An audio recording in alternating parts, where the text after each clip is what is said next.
greatest story ever told. Presented by the United States Armed Forces Radio Service.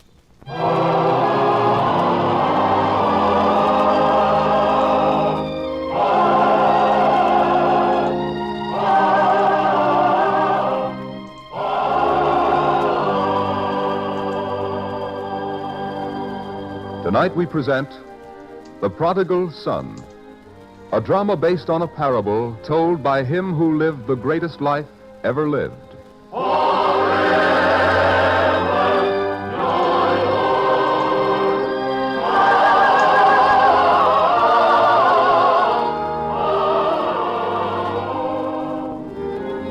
In the olive groves near the shore of the Sea of Galilee, a great crowd has gathered to find comfort in the Master's words.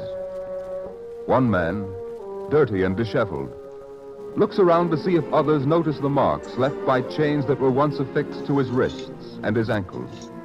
He searches their faces, hoping to find there some sign of forgiveness. But they draw away from him. Alone, outcast, he turns to leave.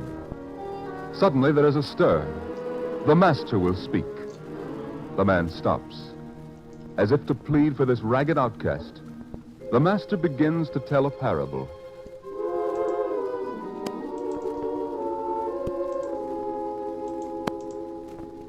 A certain man had 2 sons, and the younger of them said to his father, "Father, give me the portion of goods that falleth to me."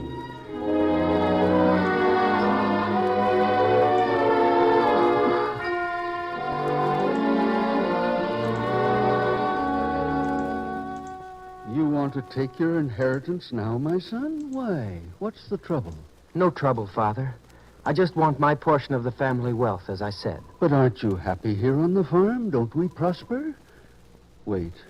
I know. You've quarreled with your brother Asa again. Asa and I don't get along too well, that's true. But that's not the trouble this time. Then what is it? For 4 generations now our family has worked this farm, and now you want to leave? Because a man's father and grandfather were farmers doesn't mean he has to be a farmer, too. This life isn't for me, Father. I want to get into trade and commerce. Is that a better life? Do tradesmen eat better food or drink sweeter milk? Do they breathe better air? In the city, a man makes his money more easily, and he makes a good deal more of it. That's the kind of life I want. And if I can have my share of the family's wealth, and I only want the part that's coming to me, I can go into a business of my own. Take my advice, son. Keep your share of the farm. Years from now, you'll see the wisdom of my advice. Father, I won't be denied my chance. I want the money. I say it's a mistake. Son, the land is the only thing. It's here to feed you and your children after you. You can trust the land. Stay here. Work hard. In a year, this whole idea will be forgotten. You think it's an idea that just came into my head today or yesterday? No, Father, I've had it a long time. Ever since I was a child and watched the caravans pass on the road. Ever since I was old enough to know that the whole world isn't just wheat fields and pasture. I can't forget it. Not in a year, not in 10 years.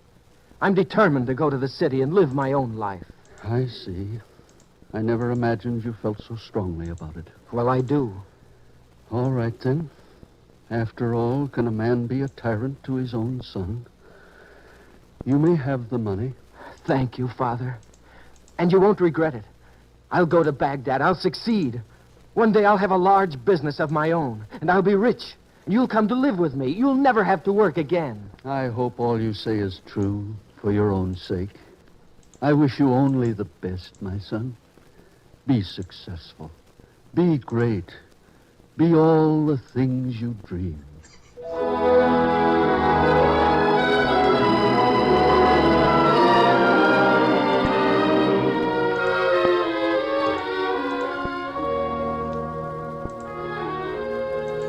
Rebecca!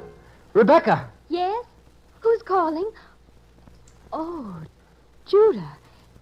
The way you're dressed. As though for a long journey. Yes, Rebecca, it's finally happened. I'm going. Oh. You don't like the idea. There are tears in your eyes. Oh, really, it's nothing to cry about. Why not? When you get to Baghdad, you'll forget me. Oh, could I ever forget you? I've heard about the women of Baghdad. There's no woman in Baghdad could compare with you. Don't you understand, Rebecca? I've got to have my chance. But don't worry. When I'm established, I'll send for you. We'll be married. Let me go and wish me luck. All right, Judah. I wish you luck. And I hope I see you again. Soon.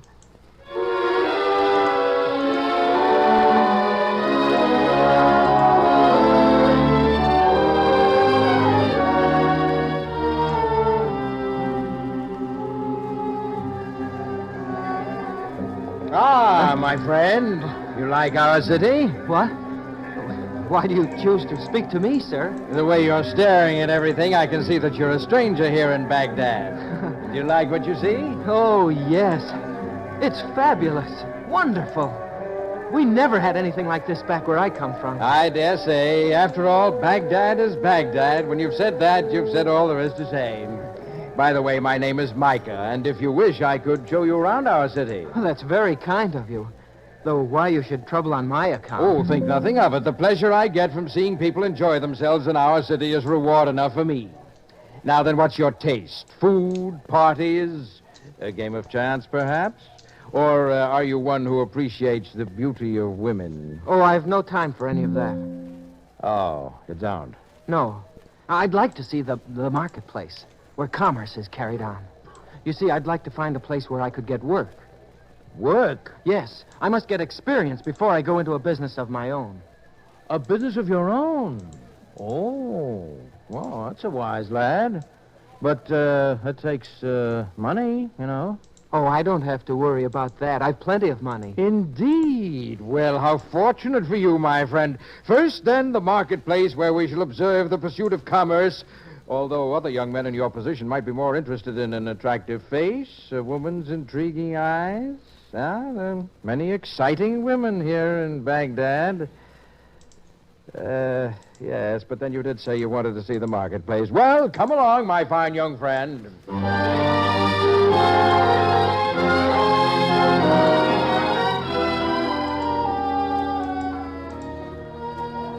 Oh, the excitement of this city. The color, the people. That's the way Baghdad is every day of the year. And the women. Men come from all parts of the world just to admire our women. And I can see why. Look, that woman there. Isn't she lovely? Now, see here, lad, if you stop and stare at every woman we pass, we'll never get to the marketplace this afternoon. Or perhaps it might be better to let that part of it go until morning, huh? When you're fresher and your mind is more alert. I am rather tired from my long journey. Yes, then I tell you what we'll do. This night we'll spend in one of those gay parties for which Baghdad is famous. We'll let it be my welcome to you. What do you say? Food, music, beautiful women, huh?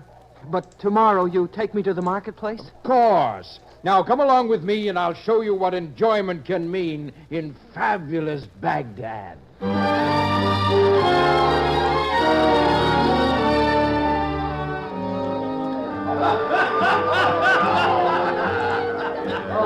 Come, Judah, smile. This is a gay party. Be gay. Yes, Micah. It's even finer than the last party we gave. The women are more beautiful, the food more delicious, the music even finer. I told you I'd show you how life is lived in Baghdad. Now here, let me fill your cup again. Oh, wait, Micah. I keep thinking... Thinking? At a time like this, who wants to think? Here, drink up. But tomorrow we do go into the marketplace. We've put it off long enough. If you insist, but that's tomorrow. Come try some of this fine bird. Ah, here's tender, succulent meat for you. Go on, taste it. And then later, I have a surprise for you. Micah, that girl there, is she a friend of yours, too? Certainly. These people are all friends of mine, else they wouldn't be here at our party. You'd like to meet, huh? Oh, I would. Of course. I'll call her over to... May I talk to you? What do you want here now, innkeeper? Well, sir, this party is so great it'll be costly. I must have some assurance that it'll be paid. Do you hear the man, Judah, worrying about his money?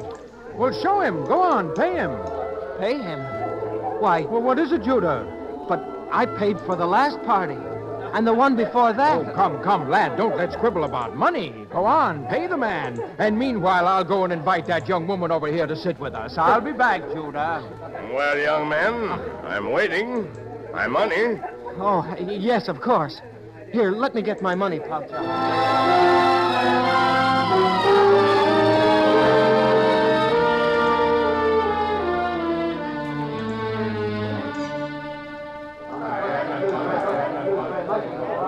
Well, Judah, better luck next time.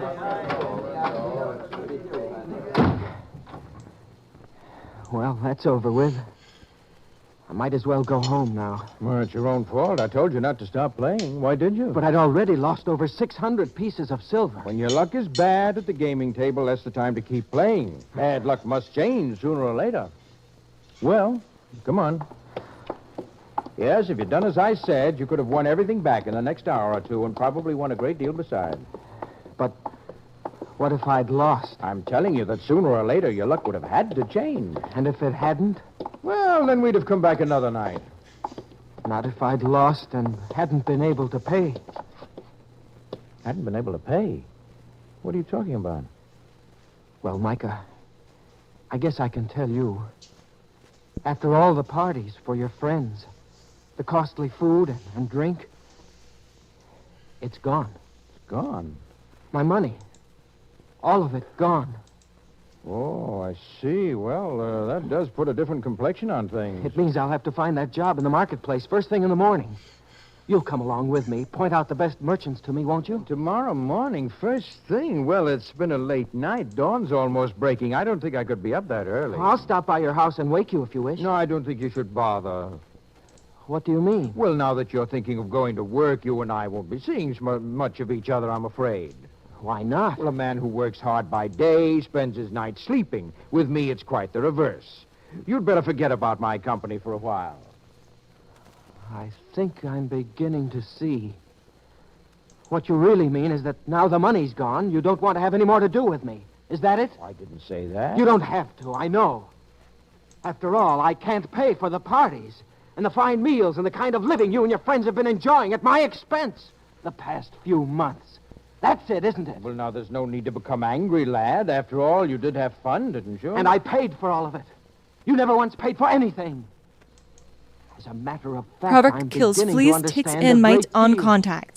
It's also safe to apply directly to your dogs and all the surfaces around your home. Use it on bedding, crates, you name it. I've been using this for about a month and a half now, and I'm honestly hooked. I do a deep clean of my place once a week, and that's when I use it. I wash all my bedding, clean all my pet stuff. You won't accomplish anything by getting angry.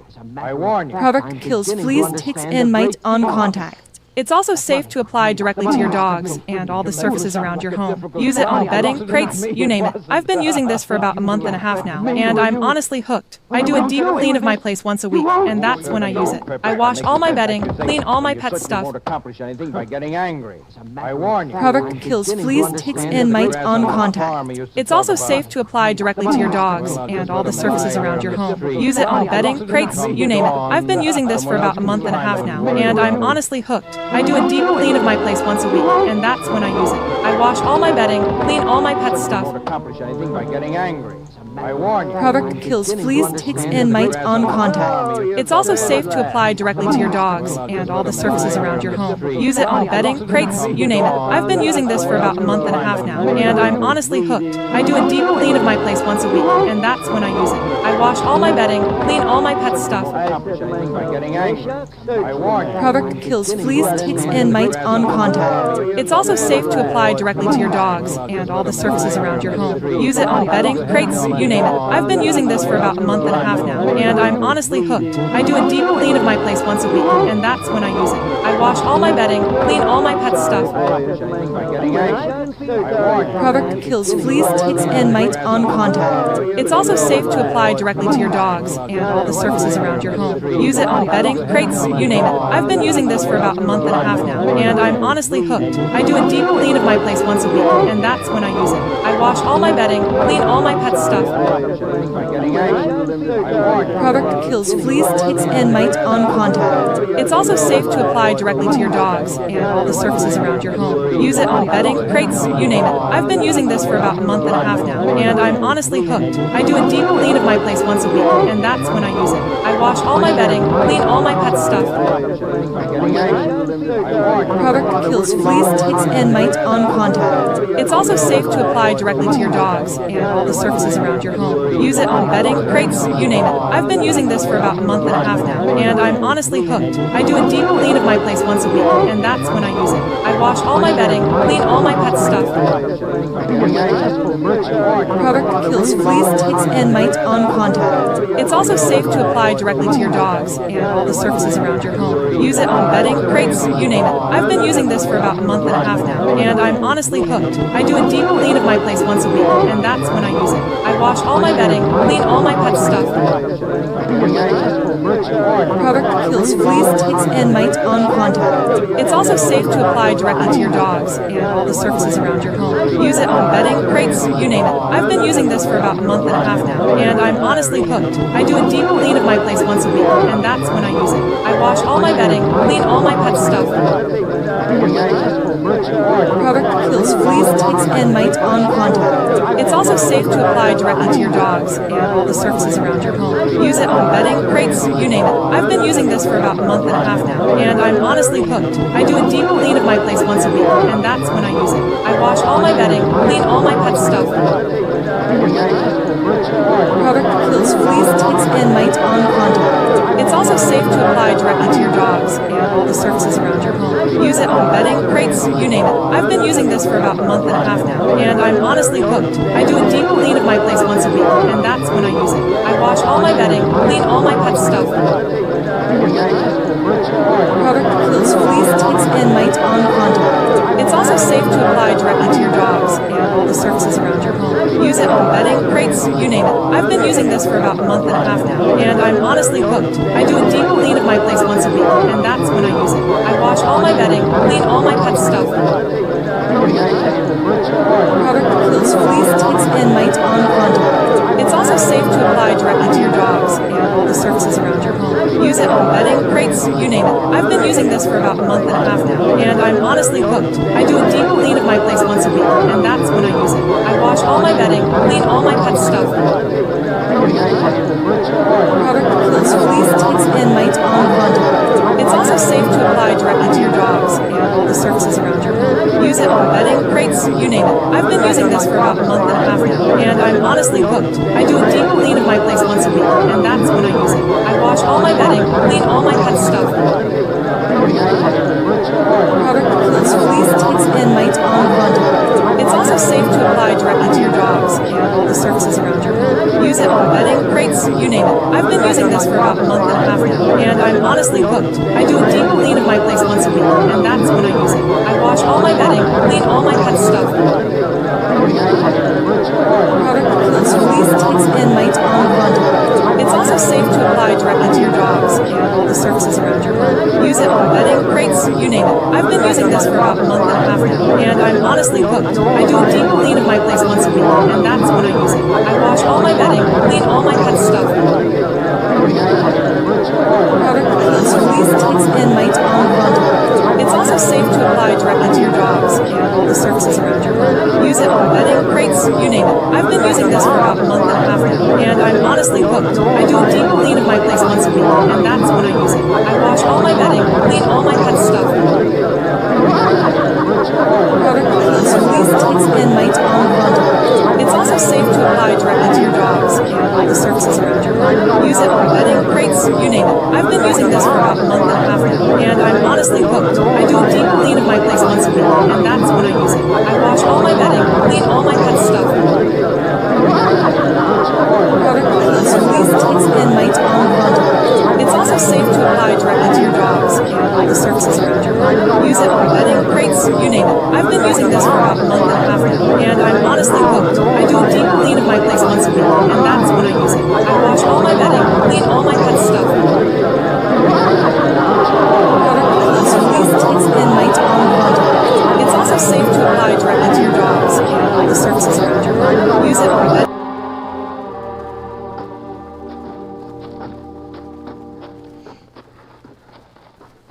glad that you finally agreed to come back with me, Meshach. Believe me, it's for only one reason. You'll need a friend after what you're about to find out, my boy. Perhaps. When I traveled this road before, I had a fine camel. And my coat, it was new and clean then. To think that I was the respected son of a good farmer little more than a year ago.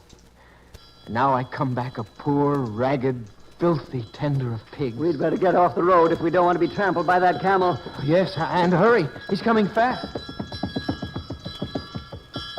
You there! You two! Yes? What do you want? You look familiar. Do I know you? I don't think so. I thought at first. Say, aren't you Judah, the son of Samuel? Well, aren't you? Do I look like I've ever been in this part of the country before? Well, maybe I've made a mistake. But then maybe I haven't. And if I haven't, well, they'll all have a laugh over this.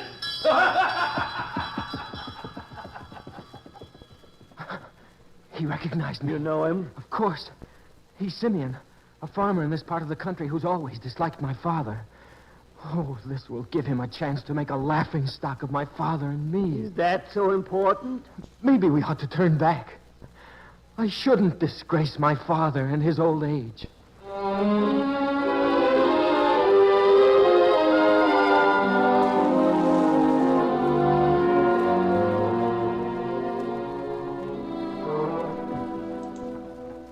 Father. Yes, Asa, what is it? What's the trouble? Have the cattle broken out of the north field again? No, Father. This time it's something else. Simeon just rode by the field where I was sorting the sheep. Yes, and what did he say this time? Another of his insults? It was an insult, all right. But this one may be true. What do you mean by that, Asa? He said he saw two filthy, ragged men coming toward our farm. Passed them on the road. Well, the roads are free, and if some ragged men were heading this way, who can stop them? What business is it of mine? Well, he said one of the ragged men was Judah. Judah? It can't be. Judah's dead. Didn't I go into mourning for him after we hadn't heard from him for a year? We never heard that he was dead. Yes, but if he were alive... If he were alive, it would be just like him to come back and try to get Not a lot of more people money. know about this brand, but it's one that I and a ton of other college and pro-level athletes swear by. It's called drip. It may be used for the purposes of furthering medical science. What are you going to do? Do? I'll go. I'll find him. Come with me, Asa.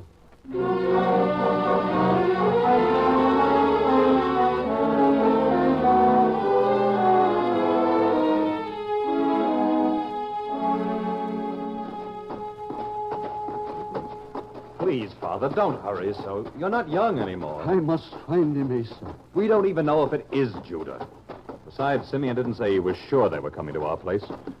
I think we should turn back. Turn back? How can you say such a thing? How? What has this brother of mine done that we should go seeking him? Wait. There are two men. Simeon said there were two of them, didn't he, Asa? You call those men? One of them is about Judah's size. A little thinner, but it looks like him. Wait. You men. Wait. Please, Father. Don't try to hold me back, Asa. Stop, please. It's very important. At least turn around and let me see your faces. Please turn around. All right. I'll turn around. Father. Judah. Look, Asa, it is Judah. So it is. Hurry, we must greet him. You can run to meet him, but not I. After all. I shall go to him. Judah, my son. My son.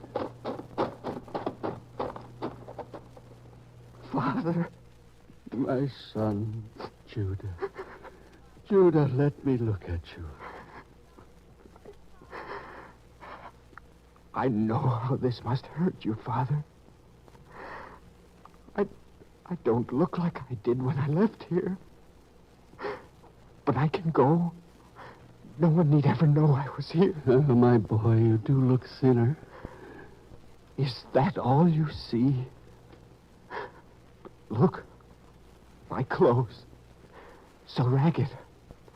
I'll disgrace you. Your ragged coat? Does that worry you?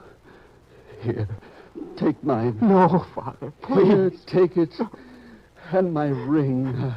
I want you to wear it. I want them all to know you're my son. Here, let me place it on your finger. There. You see? And when we get home, we'll kill a fatted calf, the fattest in all my flocks, and we'll celebrate. Father, what on earth are you doing? Asa. Father, I saw you put your own coat on him, and then your ring. What does this mean? Asa, I am welcoming back my son. After what he's done? Father, I came back to be your servant, not to claim the right to be your son. I'm not worthy of that. Can you deny me the right to call you son if I want to? I don't deserve it. You deserve what is in my heart to give you. He went away. He wasted his money. And now you give him a great welcome. But me, I stayed home. I worked hard. Who does me any honor? Asa, there isn't anything I possess that doesn't also belong to you. But can you deny me the right to celebrate the return of the son I thought was dead? No. For after all, isn't he still my son?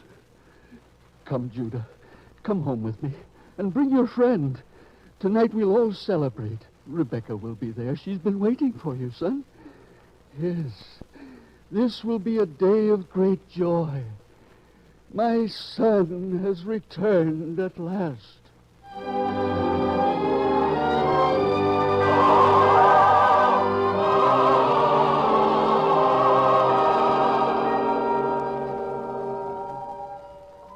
The man in ragged garments looks up now toward the master. He straightens his shoulders. He forgets his tattered clothes and the marks the chains have left on him. As he looks about him now, the faces are no longer stern and forbidding, but there is softness and compassion there, and the ragged man feels himself once again welcome among his brothers as he hears the master say,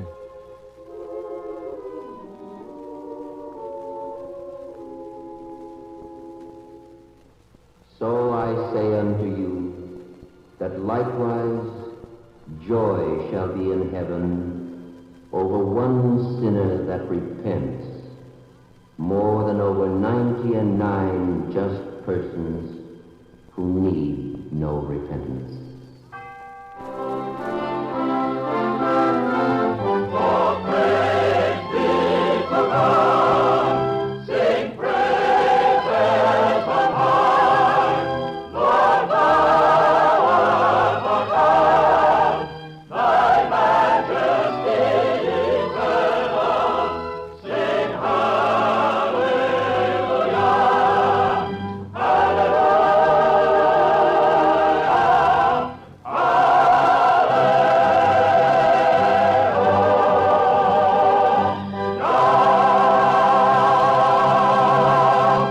You have been listening to The Prodigal Son, another episode in the greatest story ever told from the greatest life ever lived.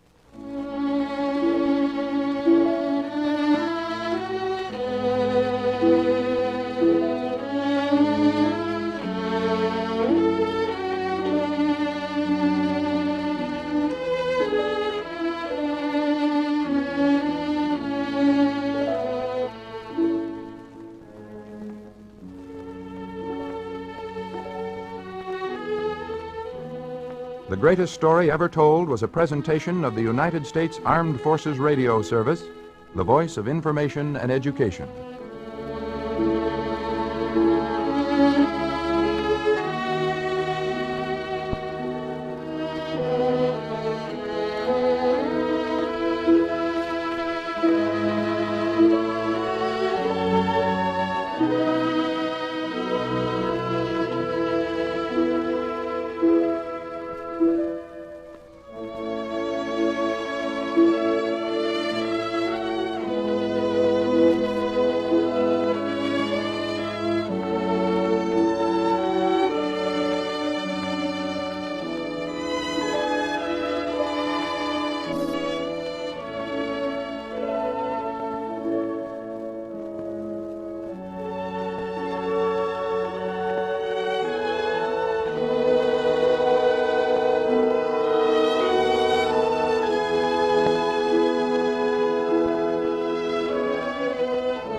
Father Damien.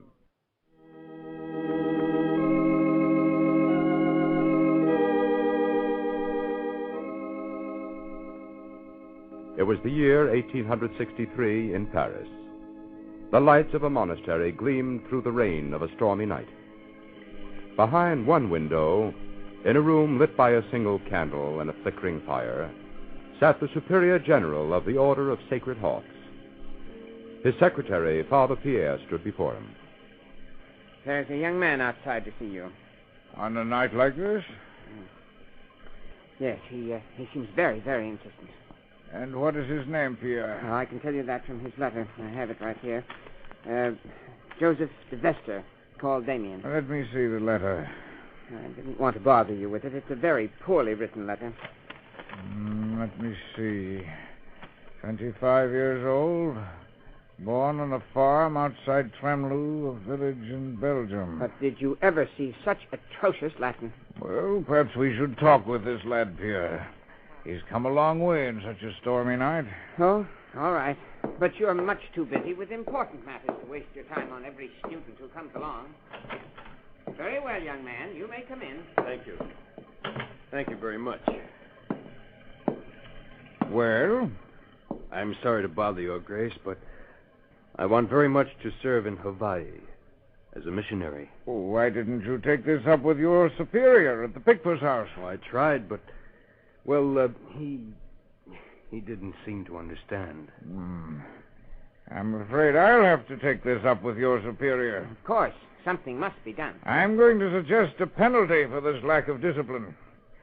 You'll be sentenced to exile, to loneliness, and to years of hard labor as a missionary in Hawaii. Soon a little group of nuns and priests, cooped up in close quarters, sailed from Bremerhaven on a voyage that kept them at sea for 5 months and took them more than halfway around the world. Then one day, the welcome peaks of Hawaii rose out of the blue Pacific, and they landed in a strange new world. There are a few things that puzzle me, Father Damien. Perhaps, first of all, should I call you Father? Well, Your Excellency, I haven't been ordained, but in our order we're allowed to use the title. Your superior understood that I needed missionaries who could perform all the duties of priest. Oh, but I shall become a priest, Your Excellency. Well, I can't send you back, I'm afraid. And perhaps, as you say, you shall become a priest. A few months later, Damien stood before the altar of the cathedral to celebrate Mass for the first time as a priest. Well, Father Damien, no one can dispute your right to the title now. Thank you, Your Excellency. I have a parish that needs a missionary right away. Oh, I'll go at once. It's not an easy job. There's been no priest in Puno for a number of years. There are many good Christians there, but you'll find many others who hold to the old heathen ways. They need the fear of God for their own salvation. Yes, but we must tell them of the rewards of God's will as well as the punishments. But I think you'll learn, Damien. I'm sure you'll be a good priest, my son. An excellent priest.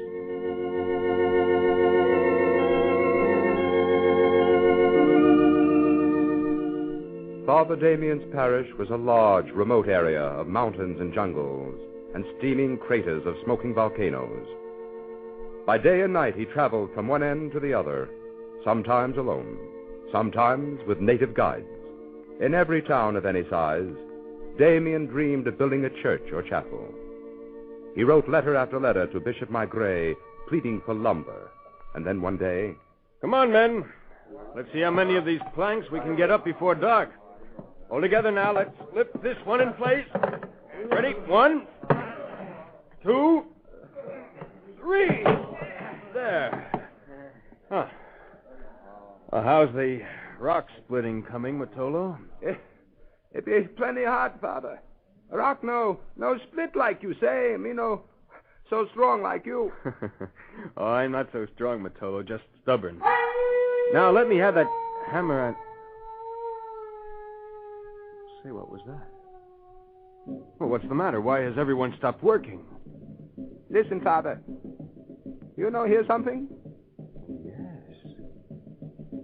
Sounds like a drum. A drum of wind god. They have feast to wind god up in hill. I see. Well, you tell your people, tell everyone in the village that when our church is finished, we'll have the greatest feast they've ever seen.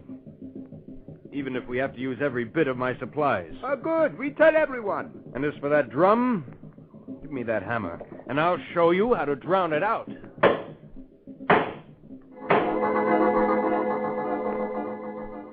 Slowly through the years, Damien built his churches and won the people away from ignorance and superstition. He was happy in his work and in his new home.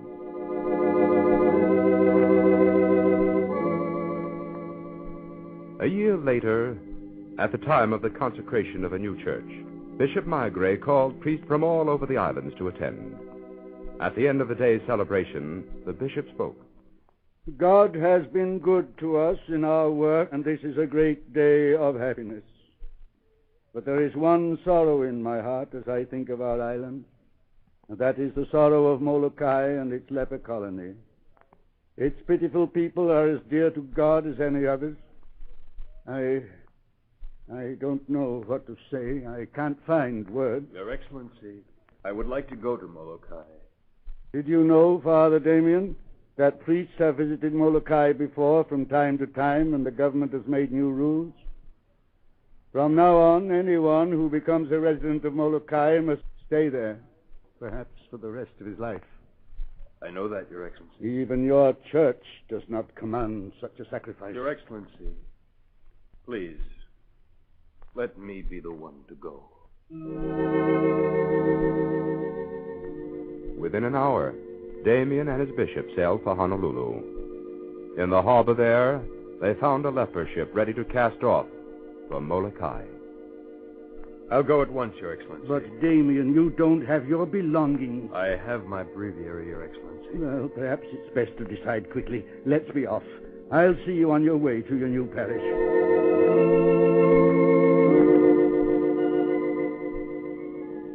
Damien and Bishop Margaret sailed on the ship of despair. Listened to the heartbreaking cries of farewell as the doomed ones on board called out for the last time to loved ones ashore. Then came the silence of misery.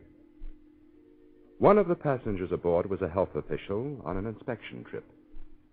So you think you've seen leprosy, do you, Father? Yes, some of the people in my parish were lepers. But I warn you, you've never seen anything like Molokai. Hundreds of them all rotting away. They'd all be better off dead. That's not for their fellow men to say, Lieutenant. It's not as if you could do anything for them. I can bring them the comfort of faith. Even police and soldiers can't do much with lepers. All they have to do is reach out and touch you, and it's worse than facing a man with a gun. Well, how do they keep any kind of order there? Oh, they make one of the lepers a kind of temporary superintendent. But no one lasts long on Molokai. About 3 or 4 years on the average. Well, I expect to be there for a good long time. You're foolish to bother yourself, Father. Better to leave things as they are. The government wants no trouble from the church or from anyone else. I know. As long as the lepers are kept out of sight and it doesn't cost too much, the government will be satisfied. Now, be reasonable, Father. It's always been this way. Why, back in the Middle Ages, as soon as anyone got leprosy, he was declared officially dead. They even read the funeral service. Lepers weren't allowed on the streets.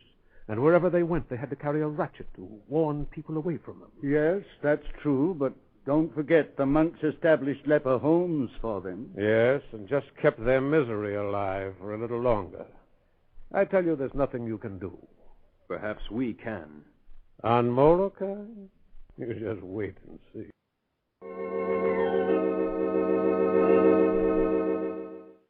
Never dreamed there was a place on earth like this. The houses aren't even fit for pigsties. And the people, poor souls. So far gone, they cursed and jeered us. I told you, all they want is to be left alone. Damien, I feel weak. I feel faint. Well, you shouldn't have come ashore with me, Your Excellency. You're ill. Come on, we've got to get back to the ship. Go ahead, Your Excellency. Wait. Under these conditions, there's nothing you can accomplish here, Damien. It's hopeless. What do you mean? You may as well come back with us. There's nothing anyone can do here. We'll have to get aboard in a hurry. The ship's ready to sail. Come along, Damien. Perhaps some other time. Do you command me to go, Your Excellency? Command you? No, but you're free to change your mind. Then I'll stay. I came here to help. We've got to hurry. Now, come on. I'm leaving. There's not even a place for you to stay, Damien. You can't sleep in one of those leper huts. There's a tree on the hill there, Your Excellency. Its branches will give me a roof. I'll find some way to manage. You'll find nothing but a grave, Father. That's all Molokai is, a graveyard. Well, a man finds but one grave. If this is mine, so be it. Well, have it your own way, then. But we've got to go. You'd better hurry, Your Excellency. Very well, my son. Only the will of God could command you to stay here. His will be done. Remember me in your prayers. I'll remember you every day, morning and night. God bless you, Damien.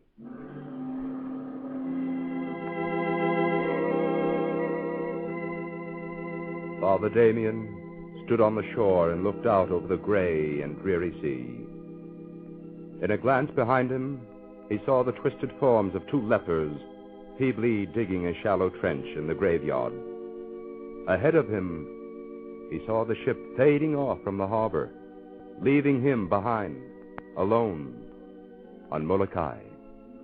Father Damien turned and looked over the island, which was now his home, his prison.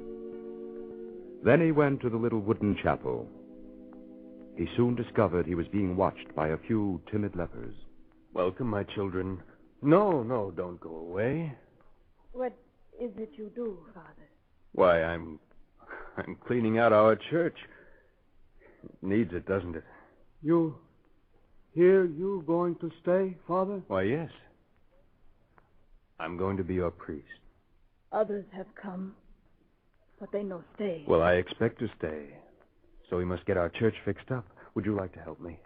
What I do, Father? Well, I'll need a hammer and some nails. Do you think you could get them for me? This I can do. What do you have there? We bring fruit, Father. Fruit to leave for you to eat. Well, I am hungry. Come, let's sit down and eat together. You no can eat with us, Father. Plenty danger you catch.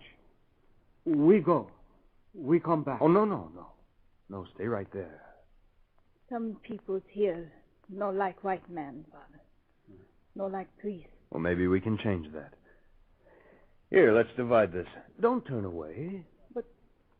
But my face, all the time, people turn away. We're going to be together for a long time. So we'd better get used to the way we look.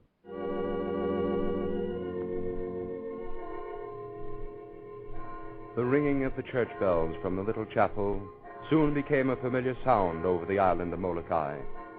And so did the sound of hammering, as Damien made coffins for the funerals that took place almost daily on Molokai. Since you come, Father, we have flowers in church, prayers to God. It no seems so sad to die in Molokai. No, it should not be sad, Milani. It's the end of all our suffering and misery. It's only going home. Going home. Yes. It is so long since I see my home. Well, let's get to work.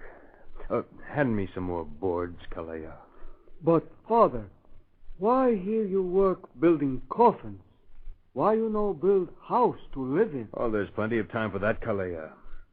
I have the place all picked out. Right over there under the hill. Well, that right by graveyard, Father. Must be more better place. No, that's the right place, Kalea. Between the church and the graveyard. I won't have to travel far to be near all my friends.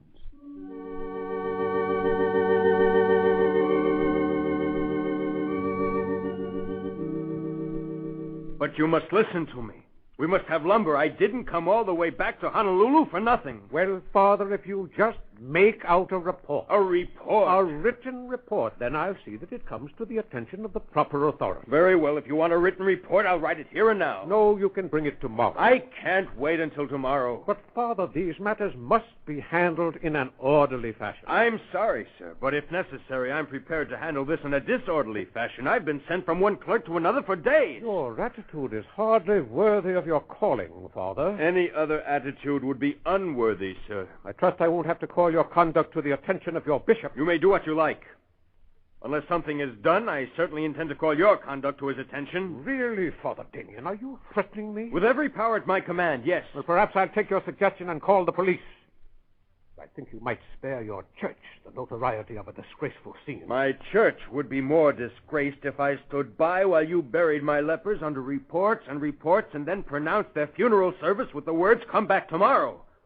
And if something isn't done, I intend to go to the newspapers with every sordid detail about Molokai. The newspapers? Oh, so it's publicity you want, is it? You know better than that, sir.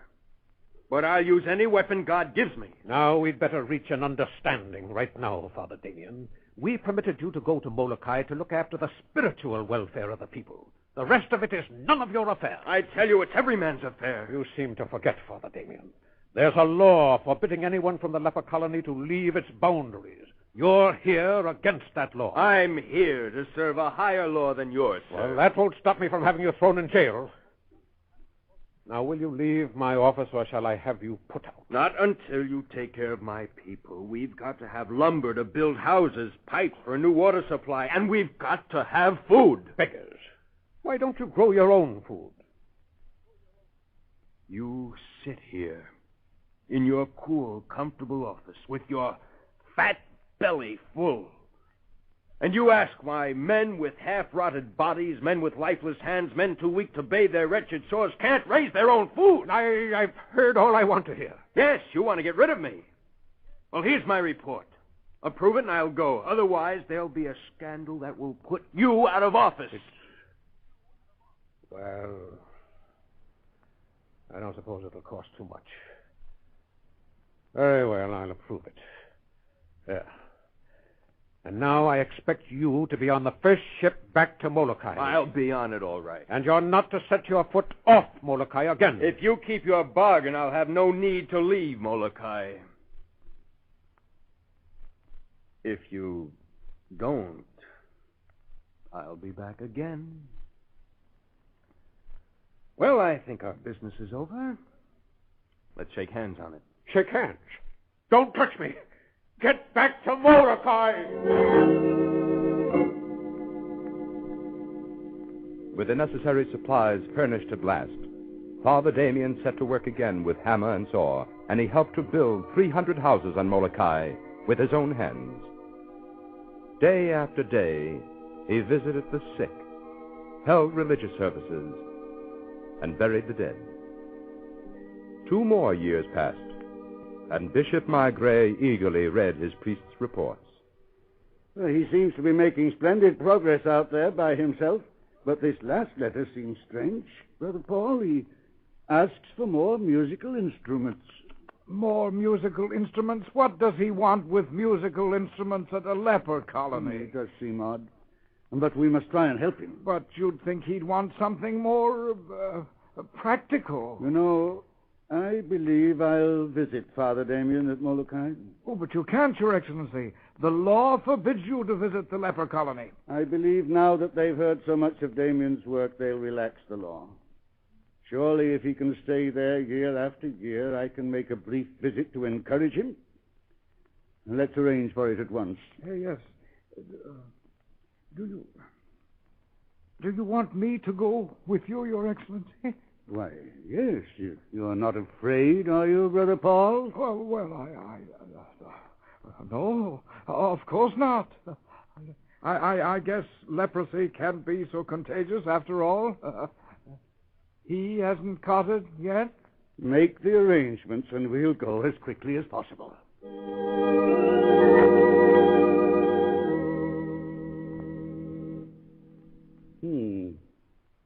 How long have you been in Hawaii now, Damien? Let me see.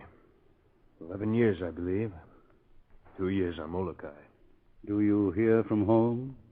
Yes, my mother is not so well lately, they tell me. Of course, she's getting along in years.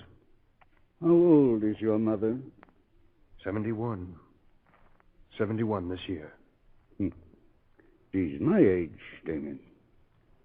When you write, give her my greeting. 6 years passed, from 1875 to 1881, and slowly the work of the priest was recognized, until one day the lepers at Molokai received a remarkable visit. Princess Liliuor Kalani.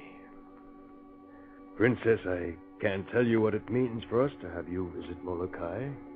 All of Hawaii thanks you for what you've done, Father Damien. After all, I'm only making a very brief visit. You've chosen to stay here through the years. It's an easy choice, Your Highness.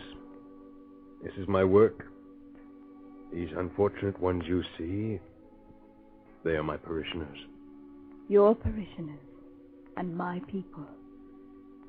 I know there's no reward you desire, Father, but I ask you to accept the Royal Order of Kalakaua, the highest honor that Hawaii can give you. Thank you, Your Highness. If there's anything else I can do, Father Damien... Perhaps I wonder if you could arrange to have a doctor sent to Molokai. I will do everything I can, Father. I promise you things will be different now that I've seen Molokai and seen your work. You shall have all the help I can give you. I have asked my bishop to send some sisters to help us here. Perhaps they could come if we had a hospital and doctor. You shall have them, Father. I promise you. I will never forget Molokai. Never forget you, Father. But now, I must say aloha. Aloha. Aloha, Your Highness.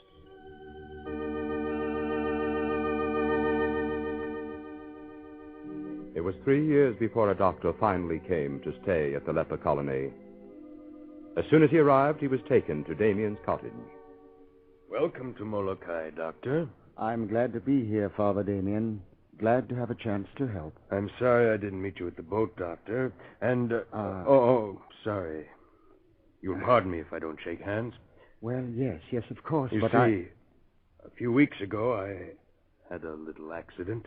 An accident? It was a strange accident.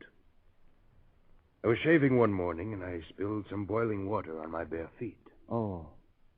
That must have been, very painful? No, Doctor. There was no pain at all. No pain? But surely you must know... Yes, Doctor.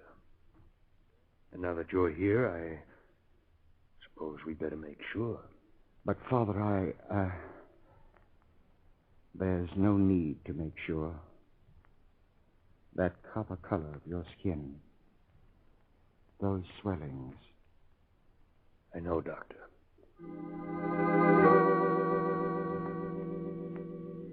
When Bishop Margaret heard of Father Damien's condition, he ordered him back to Honolulu to be given special treatments in the hospital there. But after only 2 weeks had passed, I tell you, I must go back to Molokai, Your Excellency. But you haven't given the treatments a chance, Damien. There's nothing for me to do here, and there's so much to be done on Molokai. So much to be done and so little time. If you insist, I can't deny your wish. Thank you. Then I'll go back to Molokai at once. Well, for years you've been asking me for help at Molokai. Now, because of your illness, I finally managed to arrange it. And we thought we'd have to replace you. I allowed 3 priests and 3 sisters to volunteer to take your place. They'll go back to Molokai with you. Thank God, Your Excellency.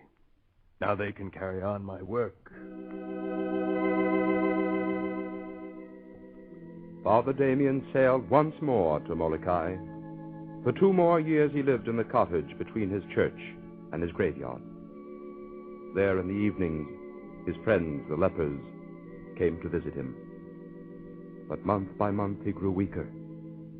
And one night, a coffin was made for him, and the burial associations he had formed accompanied him to a grave in the shadow of the old tree on the hill where he had first found refuge when he came to Molokai.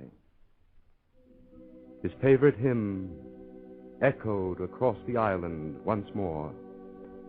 When, oh when, shall it be given to me to behold my God? How long shall I be captive in this strange land? And the bell he placed with his own hands on the little chapel echoed around the world. It echoes yet across the years, echoes the words that were spoken of him. Aloha, oi, Damien, valiant soldier of Christ, salvation of Molokai, honor of Belgium, glory of the church, radiance of God. Aloha, oi.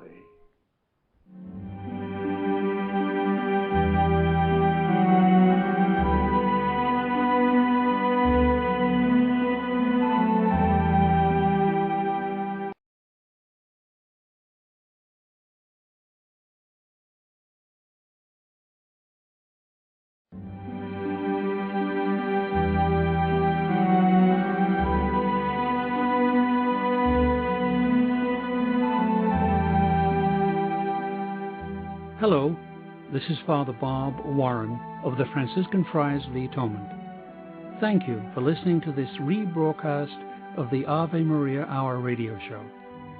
The Friars' popular Ave Maria Hour was first brought to the radio airwaves in 1939, recorded in New York City and on the mountainside grounds at Graymoor, a home in Garrison, New York.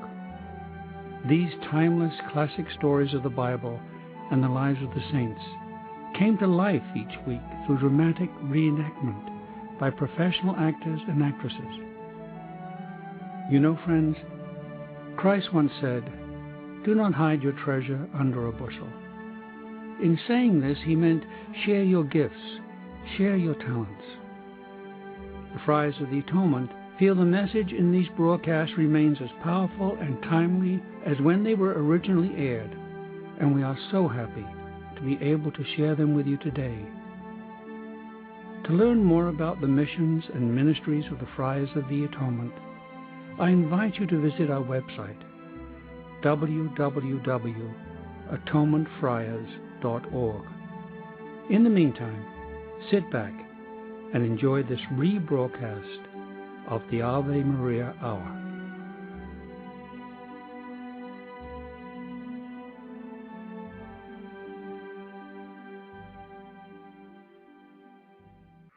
The story of St. Francis, the beloved little poor man of Assisi. More than 7 centuries ago, Francis Bernardoni walked about the Italian countryside, a man who had made himself poor for the love of Christ, yet of his spiritual riches gave to all he met. Today there is not a country in the world where his name is not known, and there are few hearts the world over so hard that they have not responded to the spell of his unique personality. Saint of the whole world, truly, is Francis of Assisi.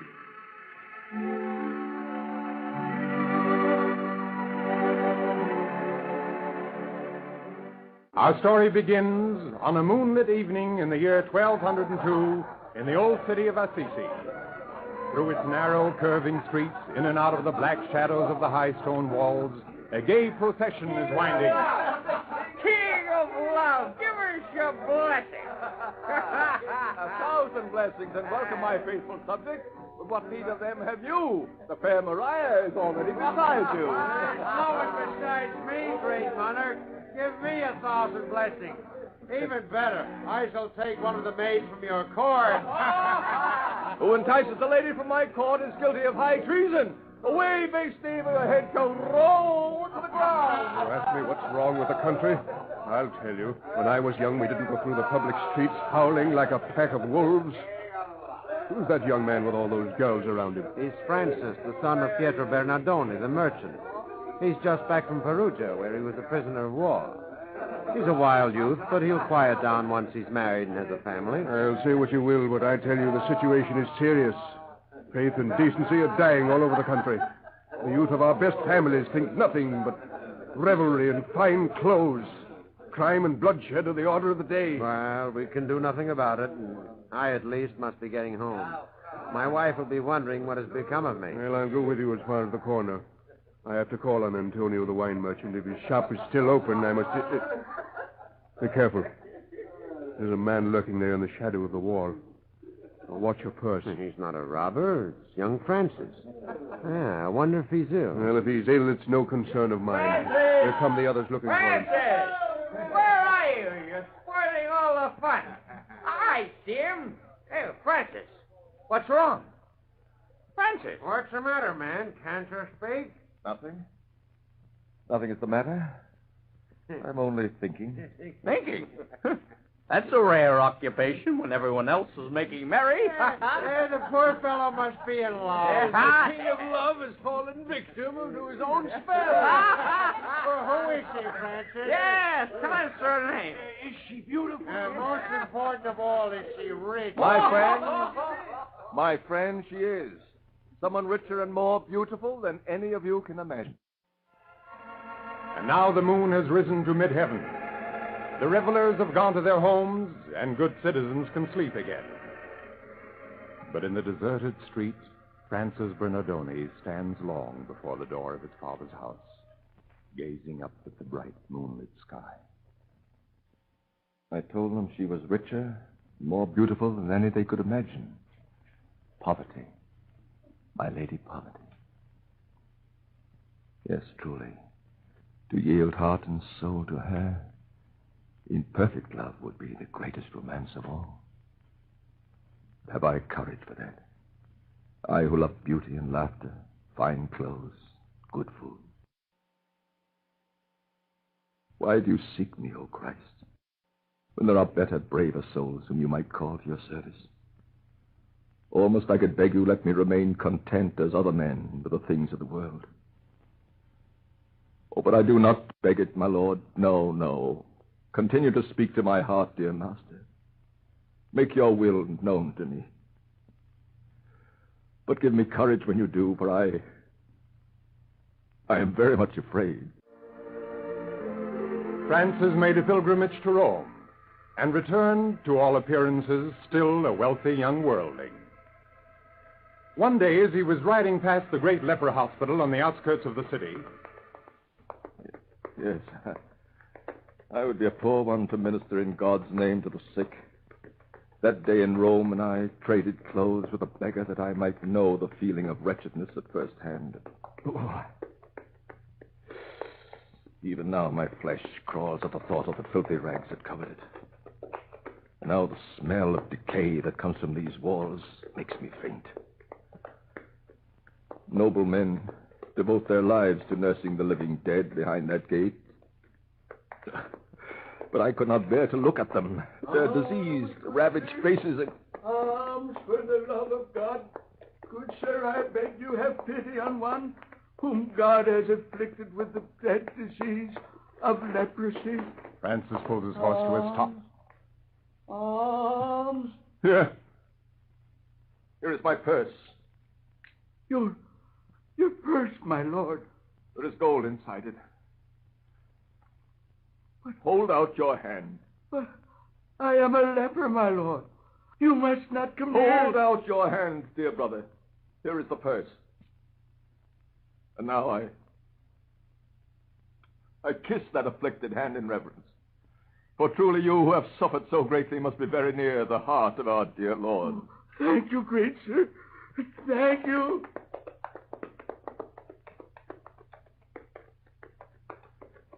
We embraced as brothers. And suddenly, compassion let me see his ravaged face as beautiful.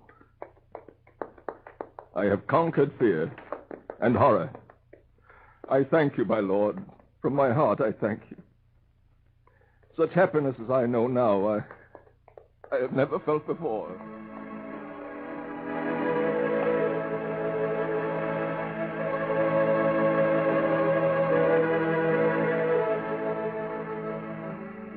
Now, Francis often visits the leper hospital and spends hours talking with the inmates and attending to their needs.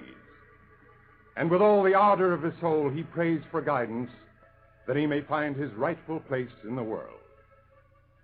Then, one day, he comes upon a poor, half-ruined church in a field outside the city walls.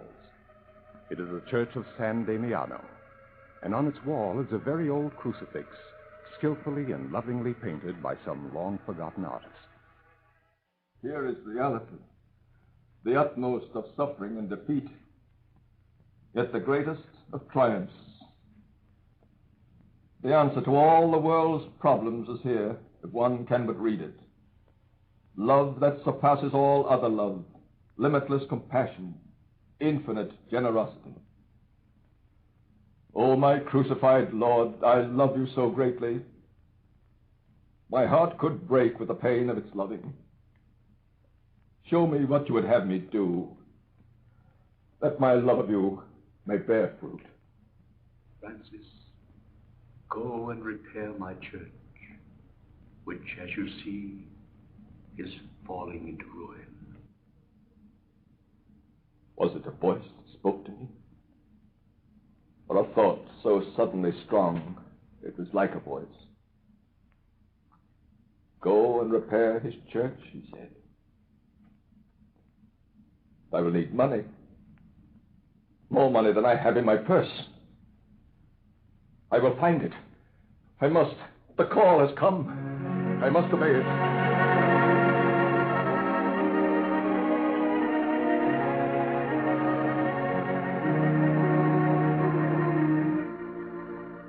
Francis quickly turned all his possessions into money. Money he must use in the service of the Lord. But not everyone understood his generosity. His father, the elder Bernardoni, shrewd businessman that he was, had scant patience with his son. And so, a few days later, in the home of Guido, Bishop of Assisi... Good people of Assisi, no doubt you all know the purpose for which we are assembled here. Pietro Bernardoni, here on my right, has instituted legal proceedings against his son, Francis. Signor Bernardoni, will you tell us in your own words why you have taken so serious a step? A step that must be painful to you as well as to your son? Painful, my Lord Bishop. It's no more painful than it would be to prosecute any thief and swindler.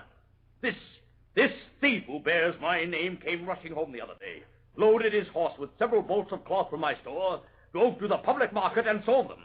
Sold them at any price he could get for them into the bargain. Not only that, but sold the horse as well. I understood you to say the horse was his. His to use, but in reality no more his to sell than was the cloth. Surely you agree, my Lord Bishop? Well, perhaps. Let us pass on to the question of the use that was made of the money. Use? Misuse, you mean? The money he took to the priest in charge of the little church of San Damiano. The priest had far more sense than he had. Told him the money was not his to give away and refused to accept it. Whereupon, as if it were so much worthless paper, Francis tossed it down and forgot all about it. Did the boy then return home? Not he. For some time he remained with the priest of San Damiano. When he did finally return home, how did he come? In beggar's rags, with a crowd of scoffing townspeople at his heels. It was the most humiliating moment I've ever known. And what action did you take then? The action any father would take. I gave him the beating he deserved and shut him up in his room. And did Francis return the money? He did not. He gave me some cock and bull story about it being no longer his to return, since he had offered it to the church. I told him I would have him into court. To that the young scamp had the audacity to reply that he had vowed his life to the service of God, and therefore must be tried not in the civil court, but in our bishop's court.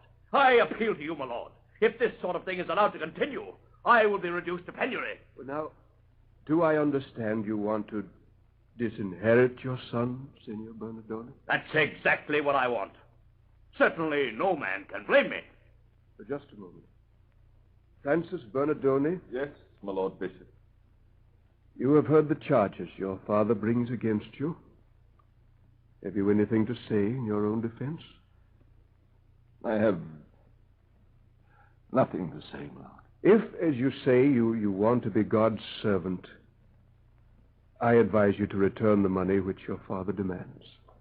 It is not rightfully yours, so I am certain God would not want it used in his service. Return the money, Francis. Then perhaps we may heal this sad quarrel between your father and yourself. My lord, I give back the money gladly. Not only the money, But all I wear was given me by my father and is rightfully his. He shall have the clothes as well. Young Bernardoni has spirit. See? He's removing all his clothes and dropping them there at his father's feet along with the purse. Listen, everybody. Until now I've called Pietro Bernardoni my father. Henceforth I desire to say only our Father who art in heaven.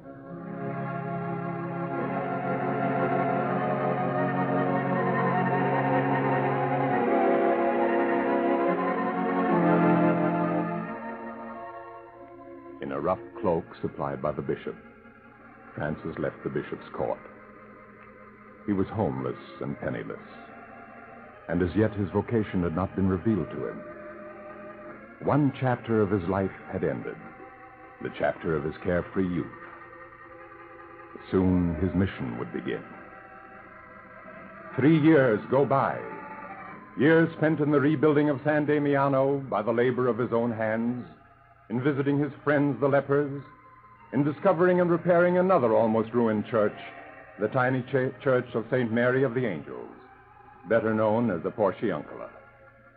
Then one morning at Mass, as he listens to the gospel for the day, "And as you go, preach the message, the kingdom of heaven is at hand. Cure the sick, raise the dead, cleanse the lepers, cast out devils.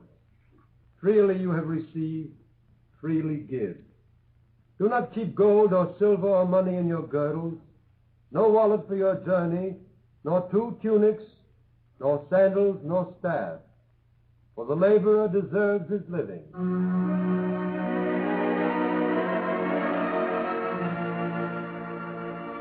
Those were his words to his disciples, and why not to me? Freely I have received the joy of his friendship. Why shouldn't I as freely give it to others? I have neither gold, nor silver, nor wallet, nor staff. Why shouldn't I go forth as they went, simply telling the story of his life and death and glorious resurrection? There are my friends, the workmen, gathered there in the field for lunch. Perhaps they will listen.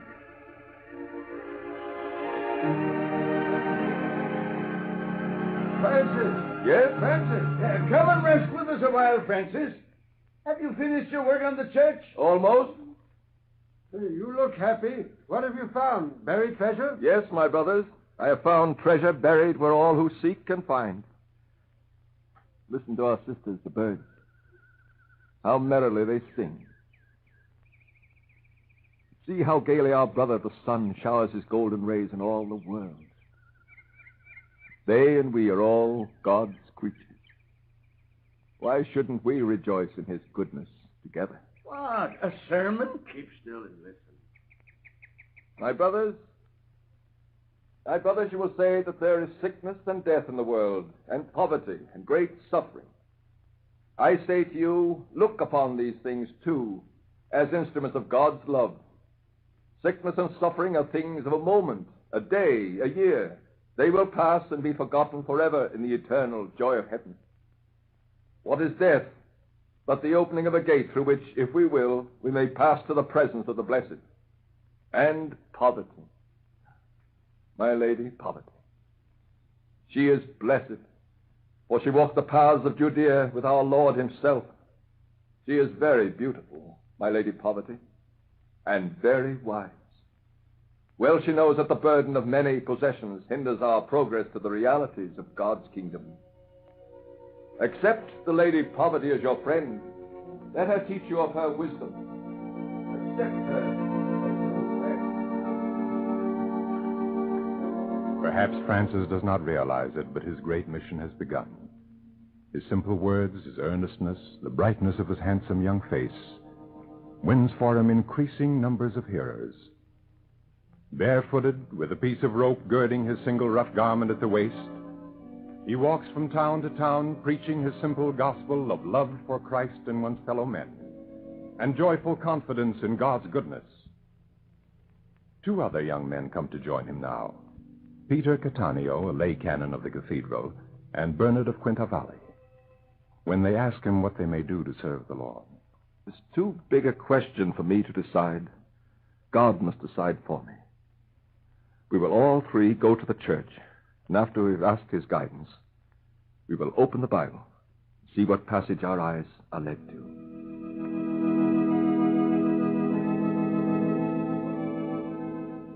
If thou wilt be perfect, go sell what thou hast and give to the poor, and thou shalt have treasure in heaven. If any man will come after me, let him deny himself, take up his cross, and follow me.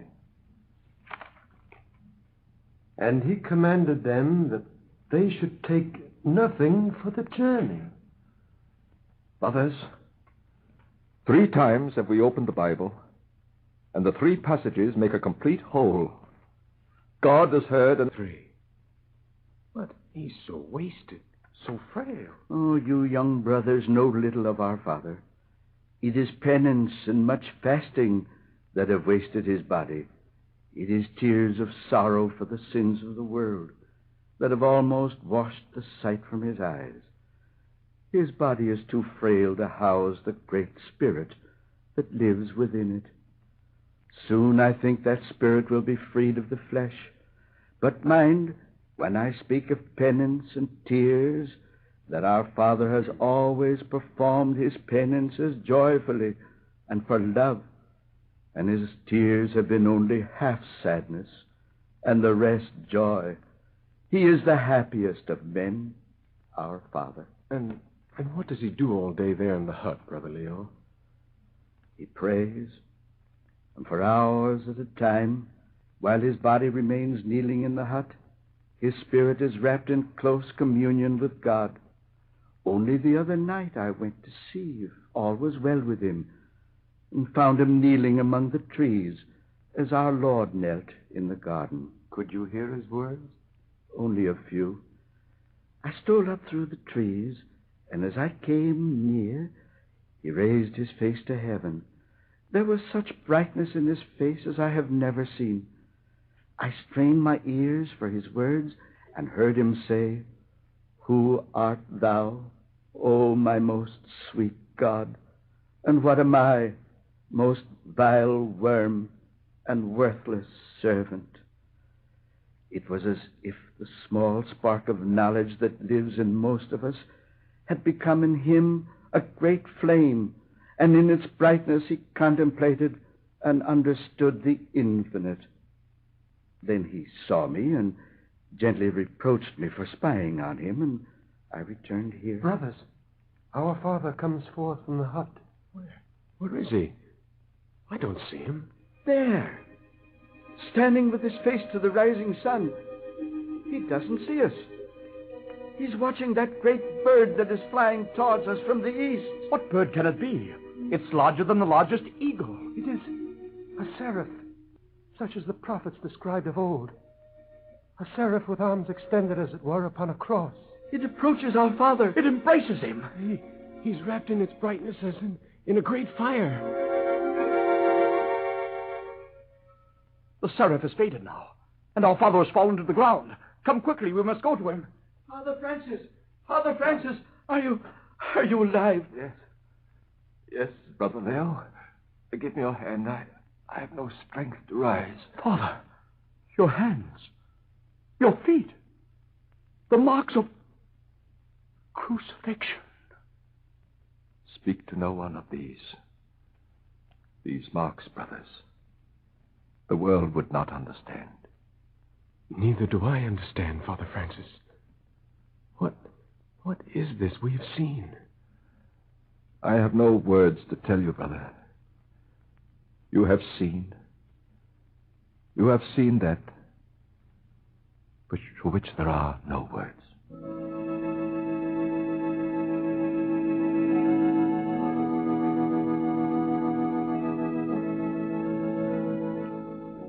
So, in the last chapter of Francis' life, came the great mystery of the stigmata, wounds similar to our Lord's in his hands, feet, and side.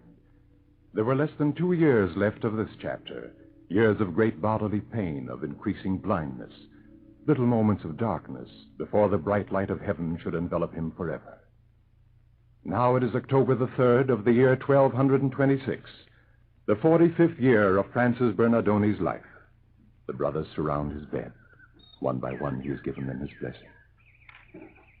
Our sisters, the larks are singing praises to the Lord. Let us join our voices with theirs. How can we sing when our hearts are heavy? How can we rejoice when we know you'll soon be taken from us? My son, I at least shall rejoice. I shall welcome Sister Death when she comes. Until she comes, let us recite a psalm. Brother Leo, will you begin? I shall try. I cried unto the Lord with my voice. I made supplication to the Lord. I cried to thee, O Lord. I said, thou art my hope, my portion in the land of the living. Bring my soul out of prison, that I may praise thy name. The just wait for me until thou reward me.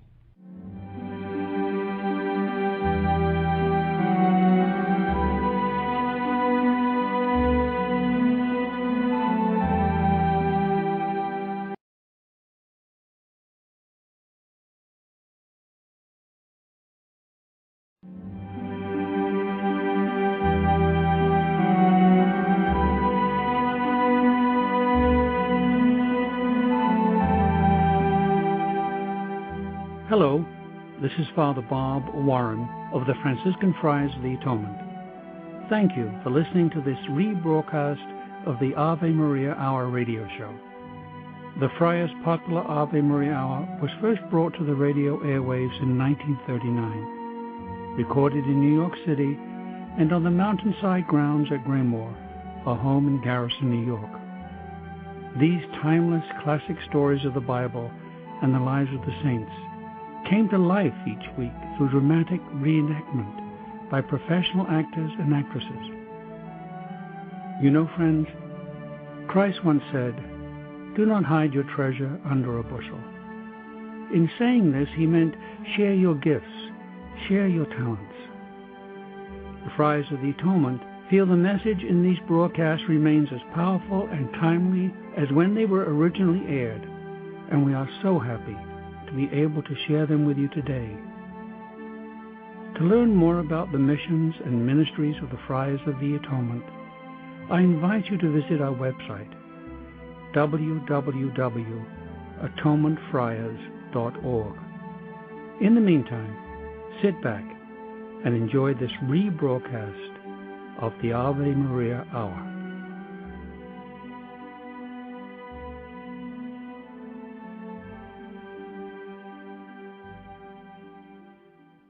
The transcribed story of the patron saint of those in despair, St. Jude.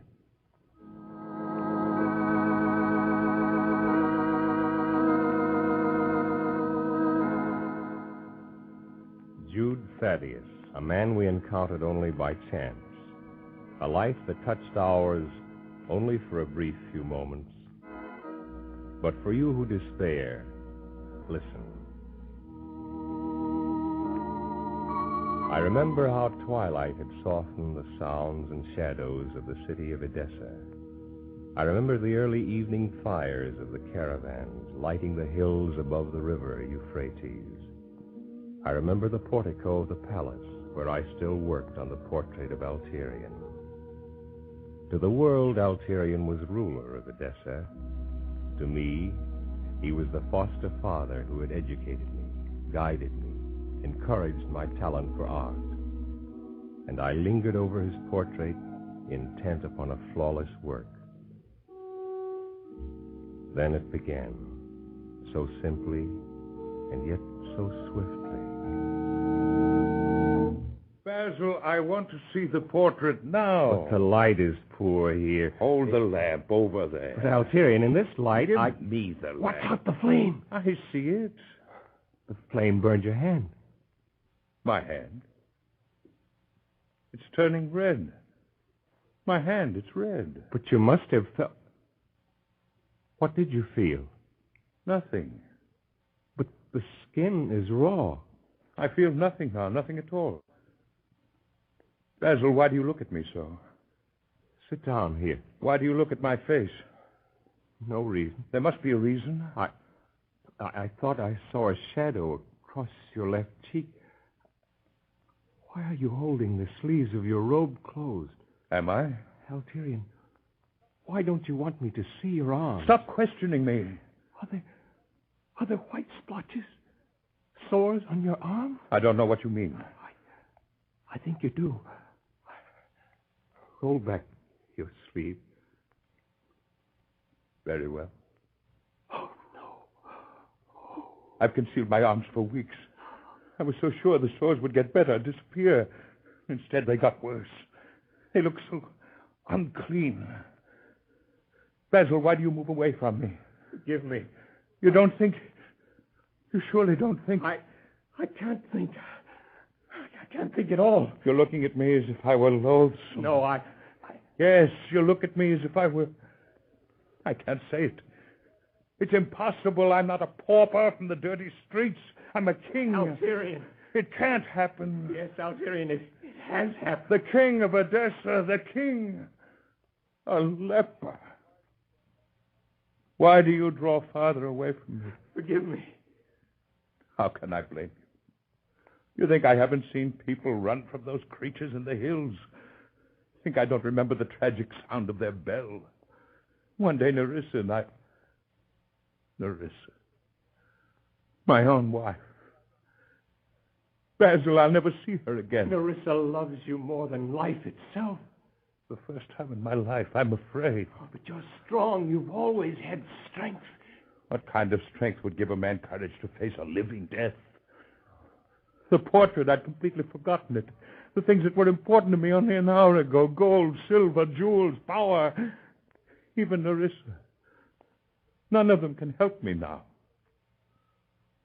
If the world holds nothing of value for me, Alterian, then... put the dagger away.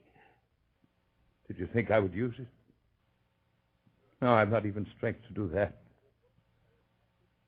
We're both cowards, aren't we, my son? You didn't dare take one step toward me to remove the dagger from my hand. Alterian, I promise you, I will try to find help for you. Somehow, somewhere, there must be hope. Hope? For one who is beyond human help? Somehow... If you ever find reason for me to hope, return. And return swiftly.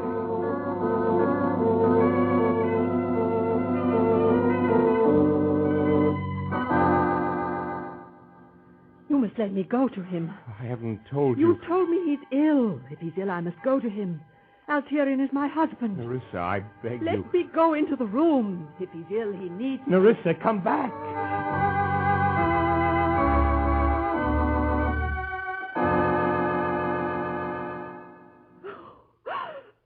Oh. Why didn't you tell me? You wouldn't let me. His face. It was dreadful. Why did you let me see him? You insisted. I thought he was ill. He is ill. You call that illness? No. It's a curse. That's what it is. A pestilence. But you're not the first woman to see... His face. It was so awful. In all my life, I've never loved any man but Alterian. He was all that mattered in the world. And now... I want to get away from here. I want to go at once. Nerissa, we must help him. Help him? Yes, somehow. You don't mean stay here. I hadn't quite thought... Of course you haven't thought. That's obvious. But he needs us, Nerissa. Basil, you're inhuman. You want me to run the risk of my face becoming like his? But if he... You ask me to stay here and watch him rot away? It's not the way of the world, is it? What else is there but the world? I don't know. It's time for both of us to protect our own lives. And if he needed us... He doesn't need anyone. He's a living corpse. It was still my foster father. And your husband. He was my husband. If you're wise, you'll leave here now, as I will, as every servant and slave will do when they know. You've your own life to lead. If I could use it to help him... Have you ever heard of help for a leper? No. Have you? Why... Yes. What? I just remembered a tale. What tale? Oh, it was nothing. Gossip from a slave, a serving maid I had. Reba, she was a Jewess from a place called Galilee. I know Galilee. It's close to Samaria and Judea, Roman provinces. She entertained me with stories of a Galilean, a man called Jesus. He cured blindness and raised people from the dead. And made lepers clean? It was fiction, pure fiction. She undoubtedly had a very vivid imagination. She even had delusions about it being some sort of god. She called him a Messiah. Messiah? I, too, once had a servant who spoke of a Messiah. He said, when the Messiah comes, the Jews will take their rightful place in the world. There. Now you see how absurd that is? His name was Jesus? Basil, you don't really believe. I believe nothing. But I shall go to Galilee. You're a fool. A fantastic, fruitless search after a man who probably doesn't exist. You're just a fool. Wait, Nerissa. How long ago did you hear these tales? All of 12 months. Long enough for an earthquake to have devoured Galilee and everyone in it. I shall not see you again. You're acting on a wild dream. But if it isn't a dream, if such a man does exist... Basil. Tyrion! You heard? Yes, I heard. Go to the center of the terrace. Lift out the center stone. It's loose. Concealed under it are 2 priceless pearls. Take them. Go to Galilee. Every man has his price.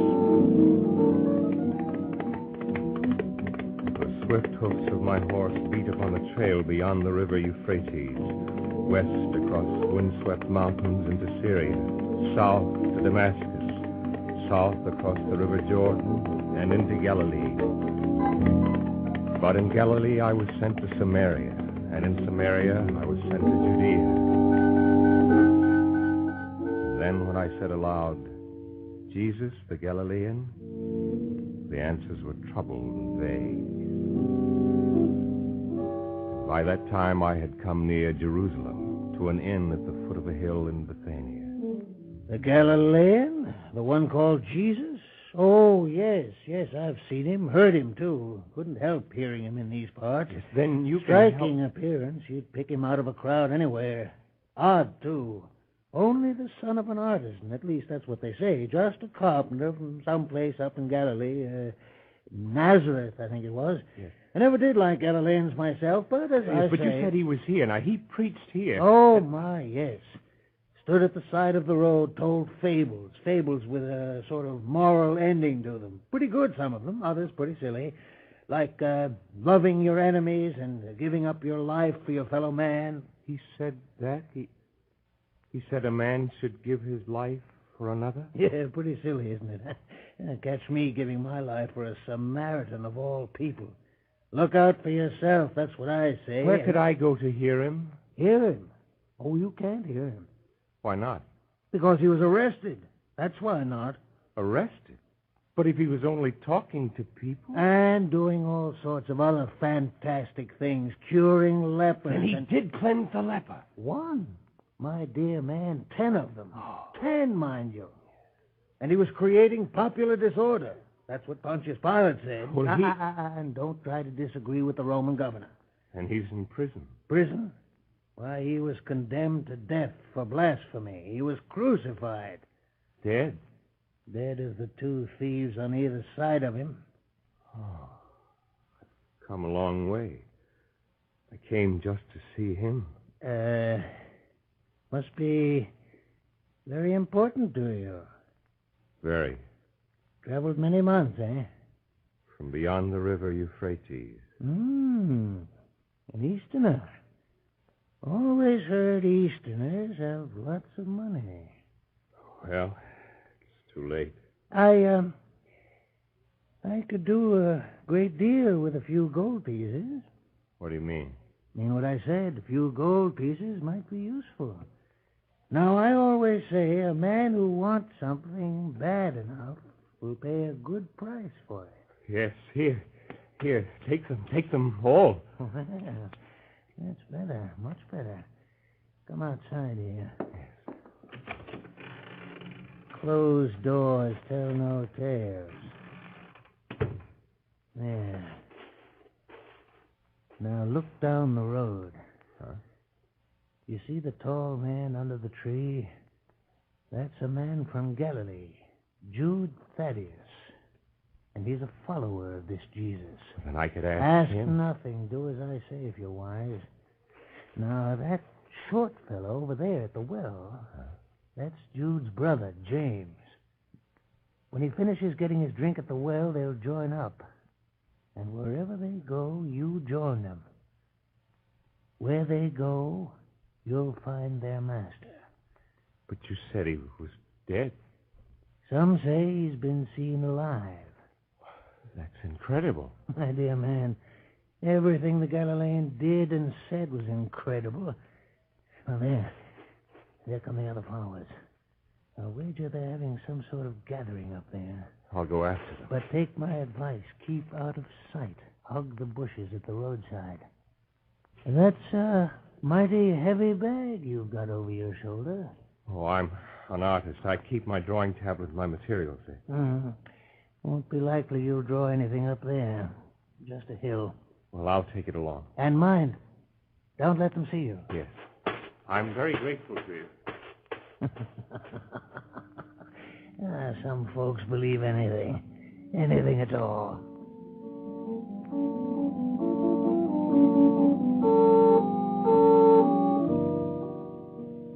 I followed the men. 10 of them now. Perhaps 11 or 12. At the summit, they stopped. Then one stood above the others on a rock. His lips moved, but I could hear no sound. But suddenly a light seemed to shine upon his face. It was he. It must be he. The one called Jesus. His face was radiant with joy and love and compassion. It was unlike anything I had ever seen. If I could draw his face... I reached for my tablet. I bent forward to make my sketch. But just as I began, the entire hill was flooded with a dazzling blaze. And then there was a great crash. The light. Where is the light? I can't see.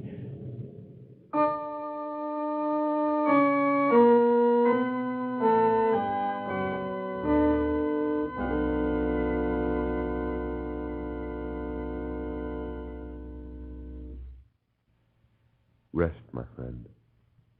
Don't try to move yet. Rest. Where am I? What? I can see. And it was only for a moment. For a moment that I was blinded. On the hill. That's where I found you. On the hill. Yes. I know you. You're the man called Jude Thaddeus. Where is he? Where is... The one you call Jesus. He has ascended to his rightful place, beside his Father in heaven. You mean he's gone? Only from the sight of men. You're speaking in riddles. If he's gone, how shall I find him? Perhaps you've already found him. How do you mean? By your dress. You have come a long way. From Edessa to search for the man called Jesus. Why?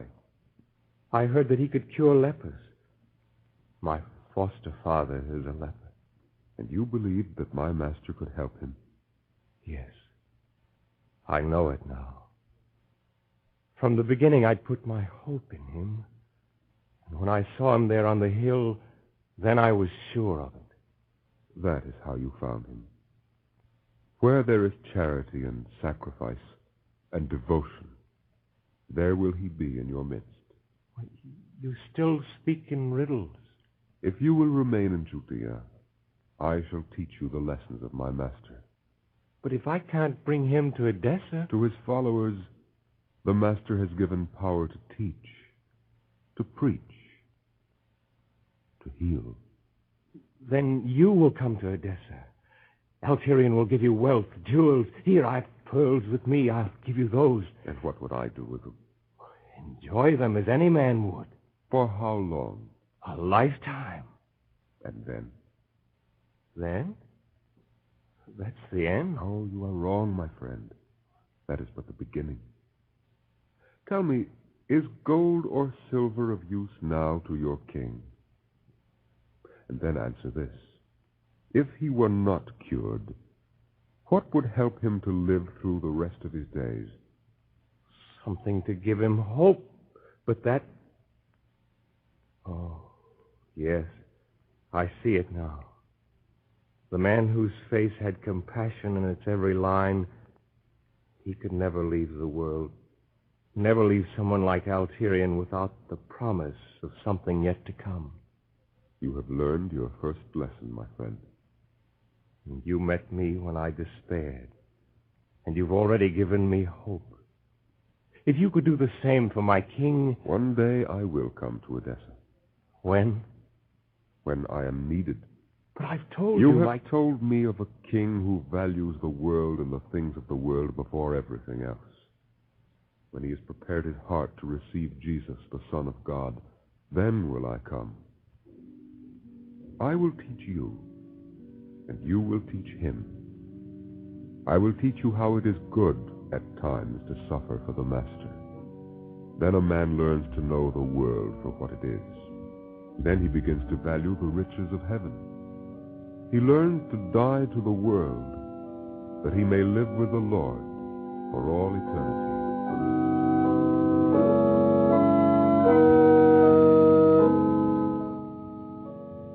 I listened, and I learned, and I loved. And then I remembered what Alterian had said. Where you have reason for me to hope, return, and return swiftly. And I returned as I'd come, along the dusty roads of Judea and Samaria and Galilee, and across the river Jordan to Syria. And then I made my way north and east, across the river Euphrates, to the palace at Edessa. The gardens were deserted, untended, grown with weeds. The halls were empty, and the dust was thick in the rooms. And in the darkest corner of the darkest room, I found him. Who's there? It's I, Basil. Get out. Go away. Alterian, I said I'd find help for you. The Galilean. You found him? Where is he? But let me explain. He's not here. He never existed. He existed. He lived. I saw him. And was his price so high that even he my has pearls... no price. Unless it is the price of love. Alterian, you said to me once, if the world holds nothing of value for me, what then? The man called Jesus is not of this world. You must be demented. The fact that you stand here close to me shows that you've lost your senses. I'm going to stay here. Are you? Well, perhaps I can change your mind. I'll open the blinds, let in the light. There. Now, are you still going to stay? Once you said, what kind of strength would give a man courage to face living death? I found courage like that. I found strength for both of us. And hope. You talk of hope. There is hope. Say that when you've been here months alone. Despised, scorned, unclean, a leper. Alterian, you've already learned this, that man may fail you. But you have yet to learn Jesus will never fail you. His love stands ready at your need. From the depths, he will help you mount to the stars. And so through the day and on into the night, and for many days thereafter, I taught him what Jude taught me. Sometimes he listened, sometimes he turned his back, sometimes he sat silent and morose. And then one day I heard him say aloud, I have received from thy hand a cross. I will bear it, even unto my death. And I looked up where the moon still hung in the splendor of the sky, and one star still burned bright. It was the morning star of hope. I knew then Jude would come.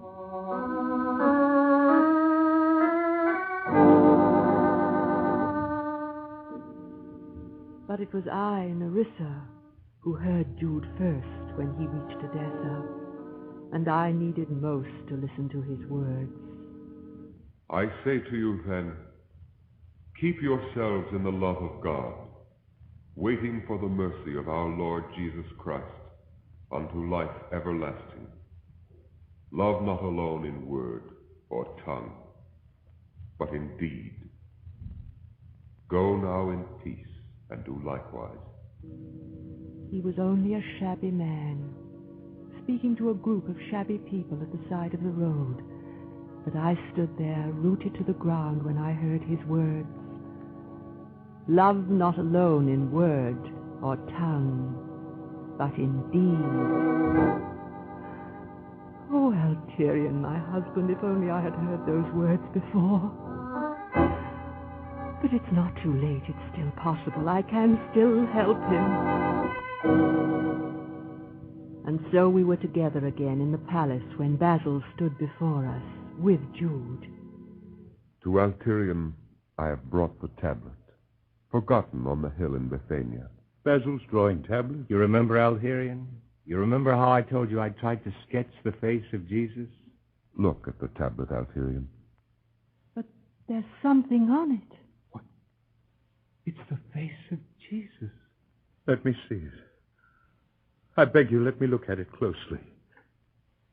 Yes. Let me put my hands on the lines of his face. Speak to him now, Alterian.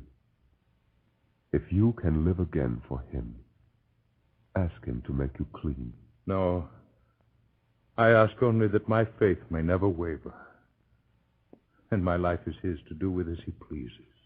Then I ask him that you be cleansed, that you may serve him here and now as King of Edessa. I ask his mercy. Alterian! Look at your hands. They're clean again. My arms are healed. I am well. Where once hung a portrait in a palace, now hangs a cross.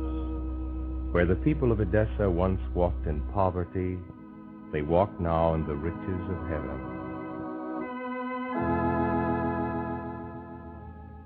And at sunset one day we stood on a high hill, Nerissa and Alterian and I, and we saw Jude go south and west to Persia, to preach, to teach, and to heal. We knew somehow we would never see him again, but we knew, too, where Jude once walked, no man would ever despair.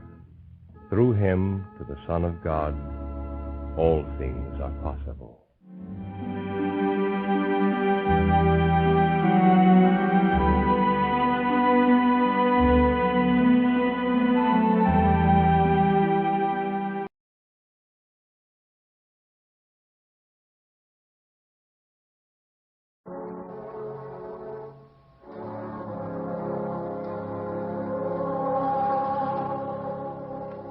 The greatest story ever told.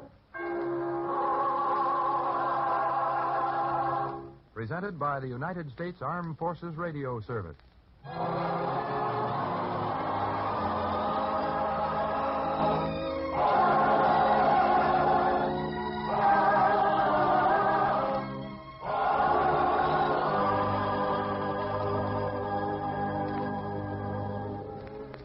He who has been called the Prince of Peace brought to this earth a new way of life built on kindness and goodwill. Today, the meaning of his message is more vital than ever before in the history of the world.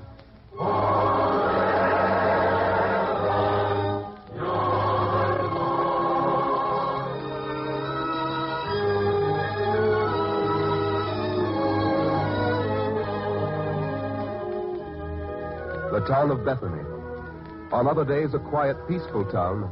But today there's a great stir.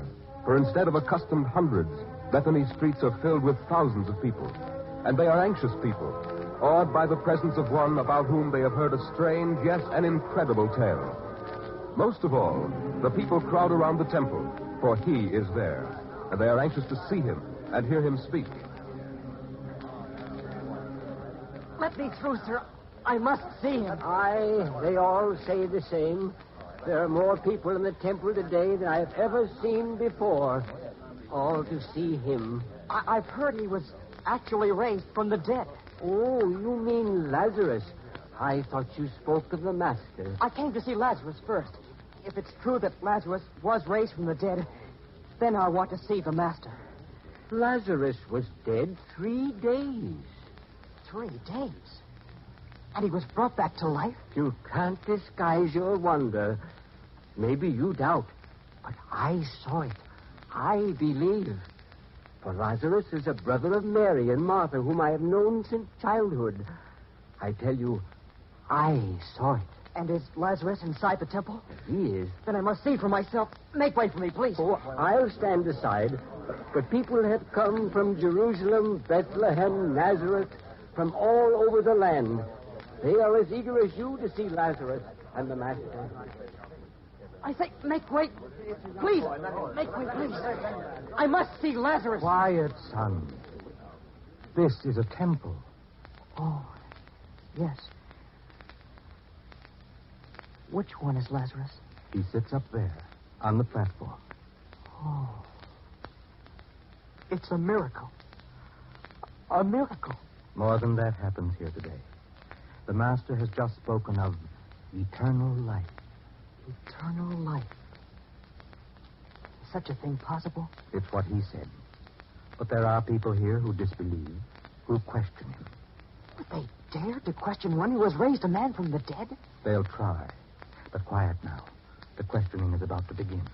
And now, the Master will answer all questions. Who would ask the first? I would like to ask a question. Who is that man? Nathan, a very clever lawyer. And he is a bitter man. He doesn't believe Lazarus was raised. You may ask your question, Nathan. The Master has spoken of eternal life. And that is certainly an inviting prospect. If the taxes are ever reduced, am I right? He's trying to heckle the Master. Oh, he's a smart one, that Nathan. Now, there's only one small question I have to ask. What is the secret of this eternal life? Is it perhaps achieved by some magic brew compounded by the witches in the hills of Galilee? Can it be bought? Can it be earned? My question, Master, is this. What shall I do to inherit eternal life? Well? That's a question filled with a great deal of malice. Nathan knows how to ask such questions. But wait for the Master's answer. My friends, we must have quiet. Nathan, would you repeat your question for the Master? Oh, gladly. What shall I do to inherit eternal life?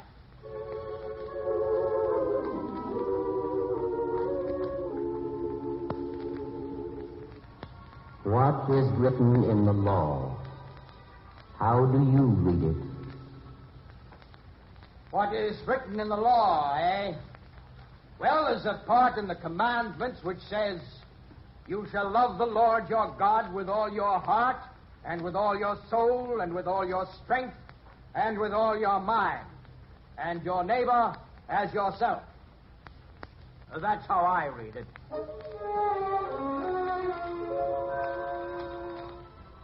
You have answered right. Do this, and you shall live. But there are words here that could stand some explaining, if you can explain them. Take just one. The word, neighbor. Who is my neighbor? Is he the man who lives next door to me? Or in my own town? Or in the next town? What I want to know is, who is my neighbor?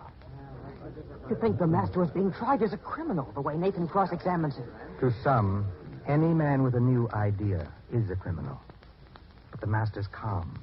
Look at his face. Did you ever see such calmness and such kindness, even toward Nathan? Now he's going to answer. Perhaps with one of his parables.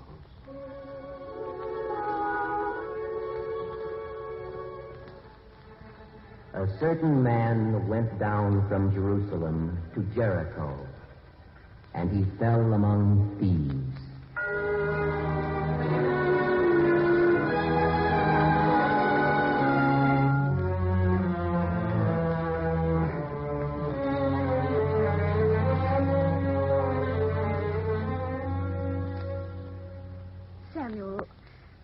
Samuel. Yes, Esther? Maybe you'd better not take your new clothes. Do you want me to travel like a beggar? You'd be less conspicuous if you did. Ah, I understand now. You're still worrying about my safety on the road. Well, so many men have been attacked by bandits lately on the road to Jericho. I'm sure if I had time, you'd tell me all over again how they tie ropes across the road to unseat riders and Samuel, how... please. I'm sorry, dear. I didn't mean to joke about your worries. Not any more than I'd joke about my love for you. But if my brother sent for me, there must be a good reason. Maybe my mother's health. Whatever it is, I assured him I'd come to Jericho as soon as he sent for me. So, dear, let's finish with the packing. Everything's ready except for your money belt. I promised I'd let Jonathan bring me that. It makes him feel so important. Jonathan, I'm ready. Yes, Father? Well, son, do you have the money belt? Here it is, Father. And it's heavy. Very heavy. If you have to carry a burden, gold is the best I know of. Let me help you put it on. Of course. All right. Put it on this way and... There. Tie tightly. Yes, Father. Samuel, I still wish you wouldn't go alone. Now, Esther, please. I'm going to Jericho alone only because I can't help it. Well, I can go with you. Oh, indeed. But who would take care of your mother? Oh, that's right. But I know someone else who's going to Jericho today. Saul's father. Today? Yes. You see, Samuel, you don't have to go alone after all. Why, of course. And whom do we have to thank for it? Why, my son. Jonathan, you're proving to be a great help to your father. I'm proud of you, son. Thank you, Father.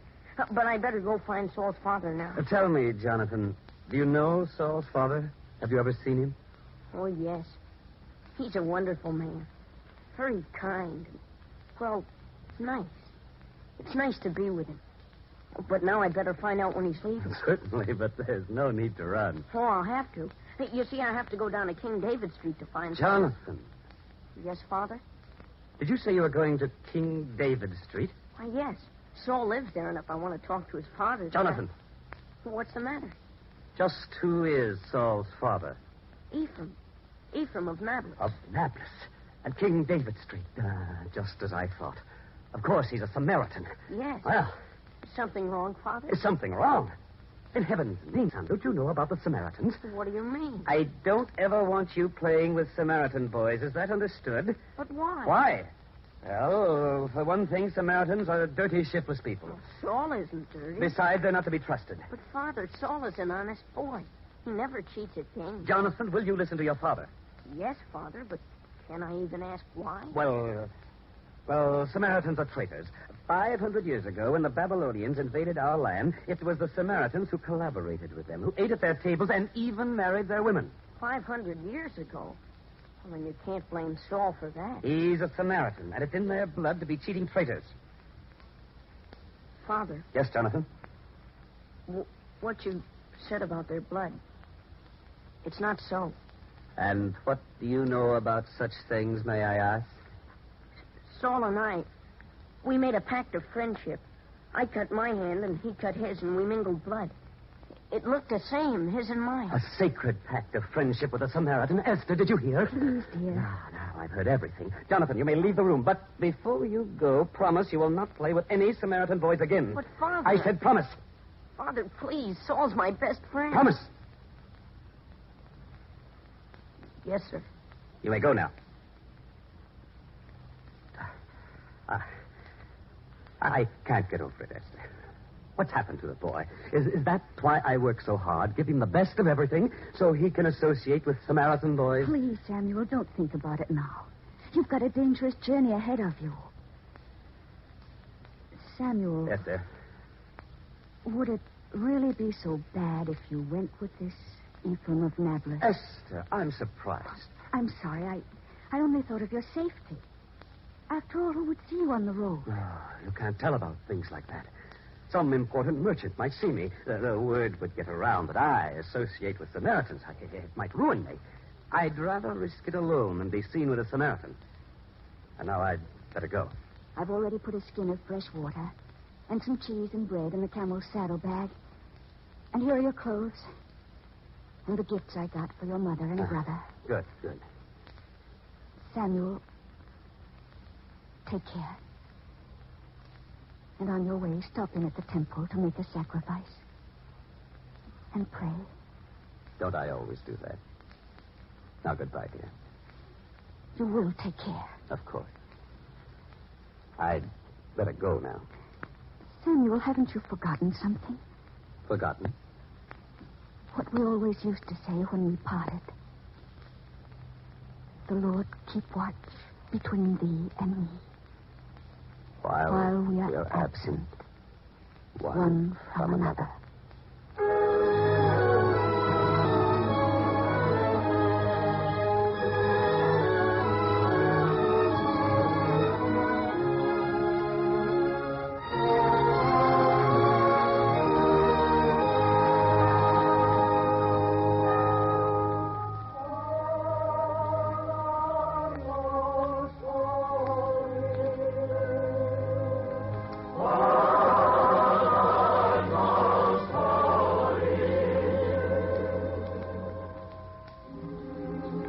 And this thing more I ask, O Lord, that you keep my wife and son safe while I am on my journey. For without them, what is my life? Keep them and bless them for the day I shall return, if it is thy will.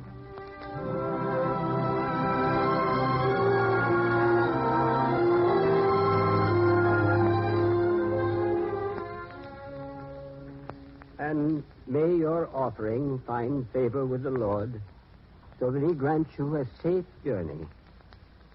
Amen. Amen. And thank you, good priest, for your benediction. I trust you'll have good luck on your venture. Where are you going? To Jericho. Jericho? Oh, that's bad. Yes, if it weren't a family obligation, I wouldn't risk it. Well, it's not so dangerous as long as you go in a caravan. Caravan? I'm afraid not. I can't wait until one leaves. You mean you're going alone? Yes. My camel's outside, and I'd better leave now if I want to cover the road in daylight.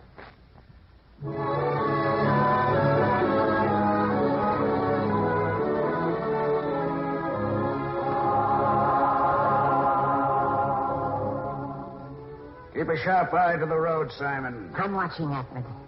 This time I hope it's a caravan. My share of the booty has been pretty slim lately. It's more than you deserve, you miserable weakling. I may be small, but I'm not a weakling. Haven't I wrestled and thrown camel drivers twice my size? Wrestled? You're a poor excuse for a bandit if you can't stand the sight of blood.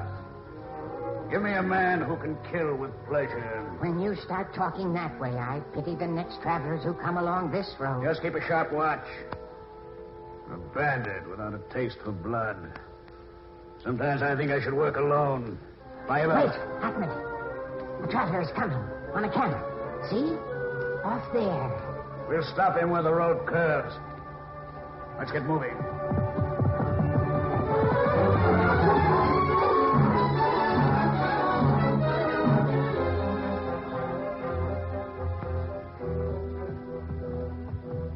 Hello there, friend. Yes? Who are you? I'm a lone traveler from Jericho, and I'm thirsty. Could you spare a man a mouthful of water? Surely, friend. I'm Samuel of Jerusalem. You're welcome to drink all you can hold. I thought you said you were alone. My friend's a little man. He can't drink much. Come, Simon. The man says we can have a drink. Now, wait. I doubt if you are a traveler. You don't look like one, and Get besides... around on the other side of him, Simon. Say, what is this? You hear that? What is this? Hand over your money belt if you know it's good for you. Money belt. So you are a bandit. Yes, I'm a bandit. You hit him a good one, Hackman. Don't talk so much. Just dismount, get his money. Sure. Hurry, get the money belt and let's get out of here. Sure, but I think you gave him too heavy a blow. Shut up. Search him, get his money belt, and let's go. Yes, sir. The belt is tight, but There it is. And a heavy one, too. It'll buy many a skin of wine. Let me have it. Here. His clothes are not so bad either. Well, don't stand there talking about his clothes. Take them. I'm taking them. Oh. Still alive, is he? I'll fix that. Not you'll kill him. I don't like victims who moan. Well, that's done. Now take his camel. If we ever get caught, there's one man who won't be able to identify us. Come on, weak knees. Yes, Ahmed.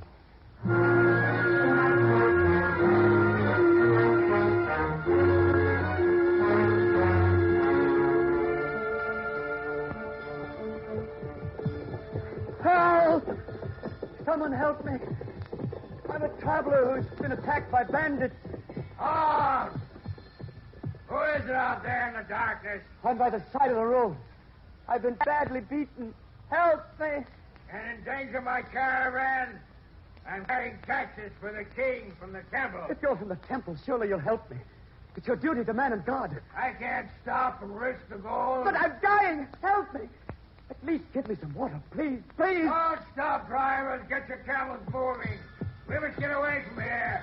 This may be a trap set by the bandits. Hurry, drivers. Stop moving. Help me, please. I'm dying. Help me.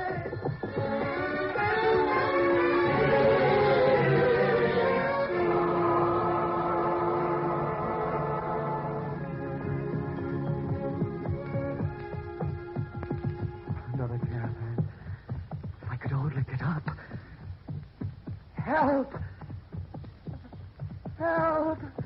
Who is that who's calling? A voice. The voice of a man who sounds pretty sick and weak. Help me. I've been attacked by bandits. Do we stop? Who is it out there in the darkness? I'm Samuel of Jerusalem. I've been beaten by bandits. I can't move. Help me. I need water and clothes. I'm freezing here in the night. Help me. A man who travels alone deserves to die alone. From the size of your caravan, you must be an important man. Can't you spare even a skin of water, an old coat? I tell you, I'm dying. I am a servant of God on urgent business. I have no time to stop. If you're a servant of God, can you let a man in distress die? To me, you're not a man, only a voice in the dark. Move on, men. Move on. No, you must help me. You must. I have a son, a wife, a bear's sake. Help me. Move on, I say.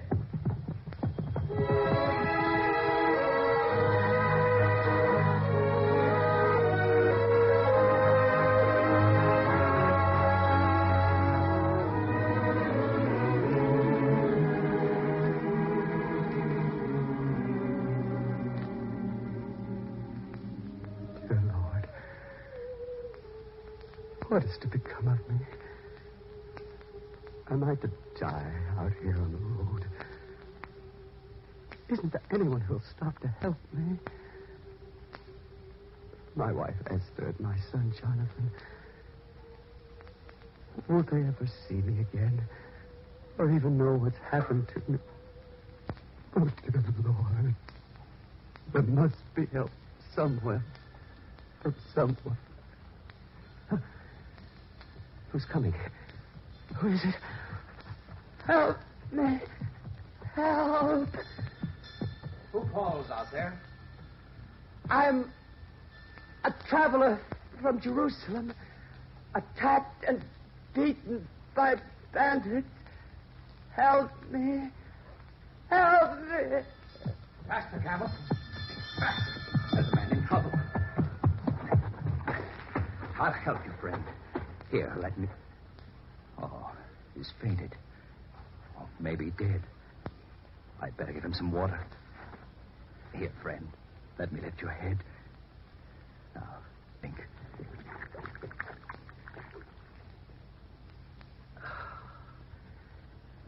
Thank you. Thank you. Don't bother to talk now. You must save your strength. And I'll soothe your wounds with some of this oil I have. I don't mean to hurt you. Forgive me. But I must fix your wounds. There are many of them, and they're deep. But this oil... Here... Oh! Sometimes a man must hurt in order to heal. I'm doing the best I can. The oil will ease your pain. Better. Better. Good. Now I must get you to an inn. Thank you. But first let me put my coat around you. You're naked and cold. But what about you? I'll fight the cold by walking. You must ride my camel. You're doing too much for a stranger. A man who's a stranger today may be a friend tomorrow. Here, take my coat.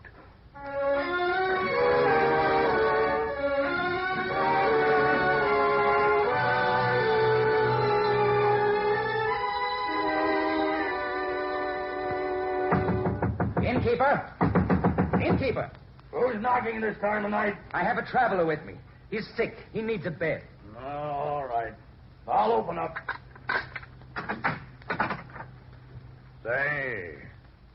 Say, this man isn't sick. He's been beaten. By the bandits, probably. Yes, but talk won't help him. He needs a comfortable bed and good care. Well, if the bandits got him, he probably doesn't have the money to pay for a bed and food. I didn't think to inquire, but I have the money. May I feel the weight of the coin in my hand first? Please, this man is sick. A sick man may die. And who's to take the risk? Not me. The coin. Here. All right. You can bring him in now. Lean on me, friend. Thank you. Here. Rest here. Thank you, friend. I'd stay here with you, except I have urgent business in Jericho. But you'll receive good care here. Isn't that so, innkeeper? Of course. As long as the money holds out. I'll be coming back this way in a few days with more. Give this man everything. I'll pay for it. As you say. I'll get him some milk now. You've been very kind to me. Why? You're a man. Isn't that reason enough? But others passed me by. A man who's suffered hardship and hatred knows the value of a kind deed. When you return from Jericho, we'll go back to Jerusalem together. You must be a guest in my house. Perhaps. I insist. There must be some way I can show my appreciation. Besides, my wife and son would never forgive me if I didn't bring you home and do you honor equal to your kindness to me tonight. Your wife and son might not think so highly of me. Why not? Because I am from Nablus. You, a Samaritan? Yes, friend. So, you see, your wife and son might not welcome a guest called Ephraim of Nablus. Ephraim? Why do you say it that way? Forgive me, Ephraim, forgive me. For what? Without knowing you, I've hated you. I don't understand. I'll tell you about it one day. But now that I know who you are, I insist you not only dine with us in my house, but bring your wife and your son Saul as well. You know that I have a wife and a son. Yes, I know. And there are many things I know now that I never knew before. It isn't a man's face or his possessions or the way he speaks or the place he was born which determines how good a man he is. It's what he does towards his fellow men that should earn him his place in this world. And yours, Ephraim, should be among the highest. Promise you'll come to my house, please. I promise, Samuel.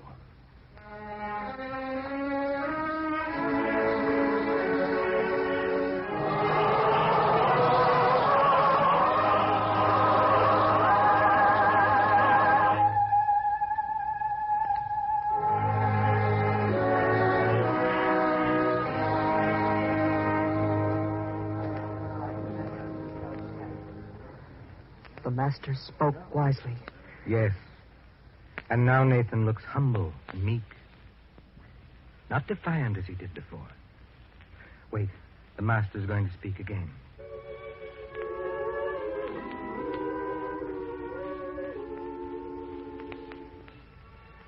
Which now of these three do you think was neighbor to him that fell among thieves? I know now, Master. The man who showed him mercy.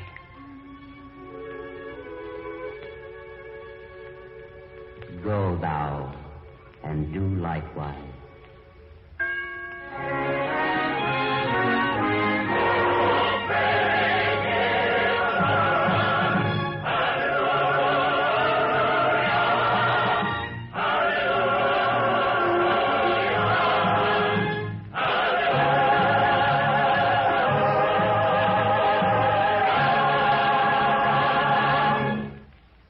You have been listening to The Good Samaritan, another episode in the greatest story ever told from the greatest life ever lived.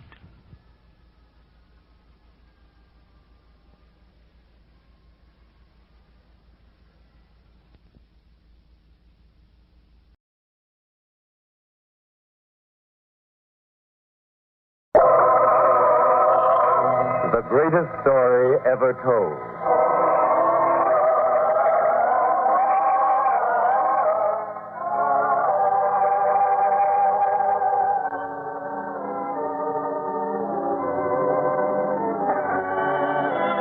Today, we present The Parable of a Sower, a drama based on a teaching in the 8th chapter of the Gospel according to St. Luke, a teaching from the greatest life ever lived.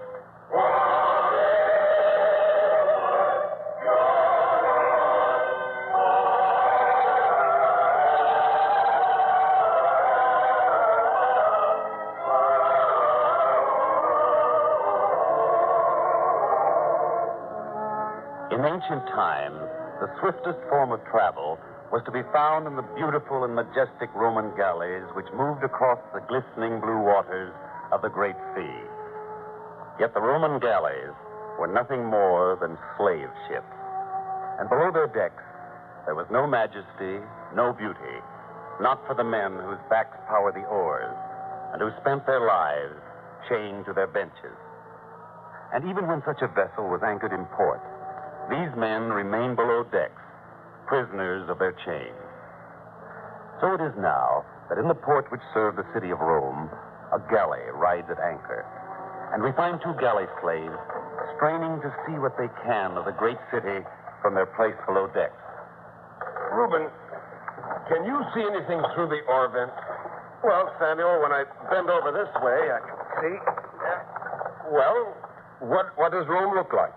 I can't tell much. Oh, wait. No, that's as far forward as I can bend with these chains. Just a harbor like any other. All right, Sentry. Which one is he? That's the one, sir. That one there. Me? Sentry, if you're looking for the one who called for the water yesterday, I'm the one you want. And if there's punishment due, it's mine. Leave this man alone. Quiet. And now, you. Yes, sir. Is your name Samuel?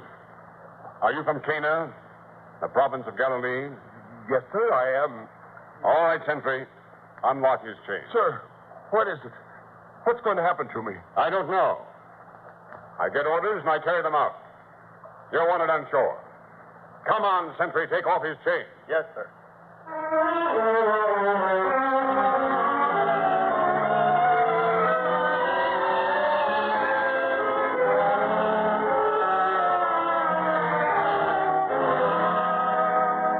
They take my friend Samuel, my only friend. Take him away 2 days ago to kill him in cold blood. And why? Did he ever do anything to anyone? No. I tell you, if I could ever... You there! Me? What do you want? I haven't broken the rules. So you don't know me. I wondered if you would. Know you? Why should I... Wait. Samuel! You in those fine clothes, clean and dressed like a citizen of Rome? Yes, Reuben. I don't believe what I see. What happened to you? I can hardly believe it myself. I'm free. The man whose testimony sent me here, he confessed he was lying, so I was set free. And the property I once had, the property that was confiscated, it's been returned to me. Like a miracle. It is, Samuel. I'm glad I had a chance to come back to see you before the galley sailed from here. Because I've got something to say to you. To all you men. Now, men, Though I'm dressed in fine clothes now, I shall bear the marks of the chains on my wrists and my legs. And those marks are a bond between all of you and me. I'll never forget that I pulled an oar alongside you for 4 years. Now I shall have my farm in Galilee again. Well, any of you are sure of a welcome there. If it be only for a meal to tide you over, or for a night's sleep, or for work if you can't find it elsewhere. Remember that. All you have to do is show me your marks. That'll be enough for me.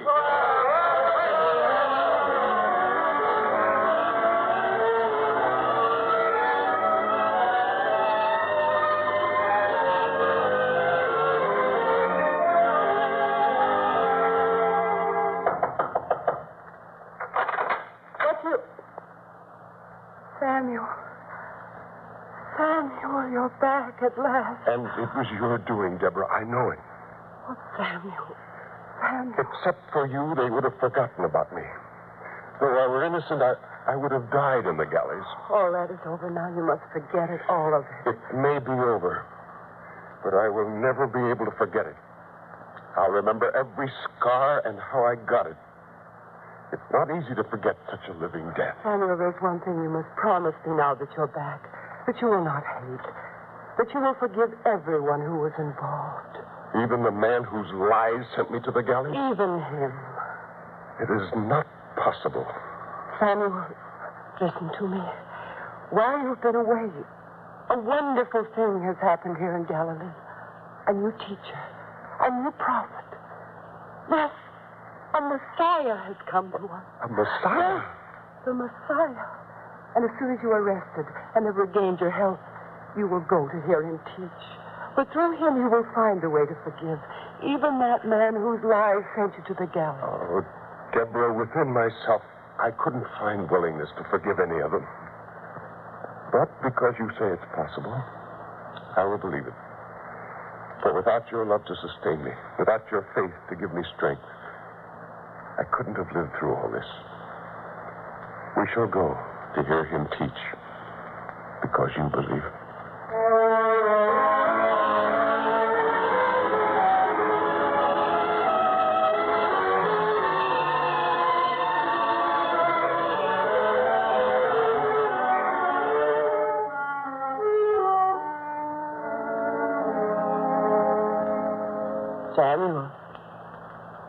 Samuel, it's time to put out the lamp. It's time for you to sleep. There'll be another day's work tomorrow. What, Deborah? Oh, you still think about it, don't you? Every so often. It was the same time of year they first came for me, remember? Will I ever forget? We were sitting here in this very house, the two of us. And there came that knocking on the door. Caesar's sentries. And they took me away. But that was 5 years ago. Sam, you've been home almost a year. Can't you ever forget? Who knows?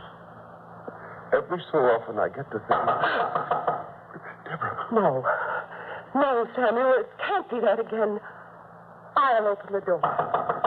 One moment. What do you want?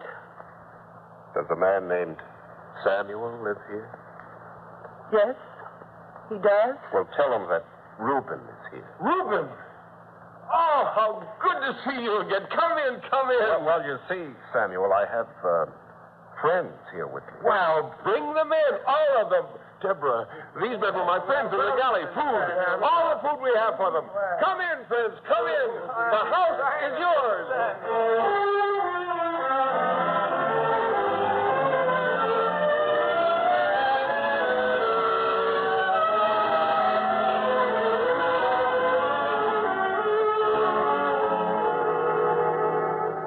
Well, it turned out to be quite an eventful evening, didn't it?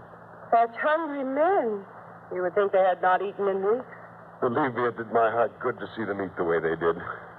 You don't know what it was like there. I can imagine. Samuel, will they be staying with us long? As long as they want to. All four of them? I gave them my word. Oh? When I left the galleys, I promised them there'd be work here for them. A home. Forever if they wanted it. But they're criminals. They were my friends. They deserve a chance, just as I would have. But you were different. You were innocent. They wouldn't be near here now if they hadn't rescued that Roman officer when the ship was wrecked. That's how they won their freedom. You see, they've changed. And we can help them change even more. Now, don't worry. Nothing will happen. We'll all get along fine. In fact, the next time the master comes here to Cana and we go to hear him, they'll go with us to listen to him, to follow his teaching. You'll see. I hope so.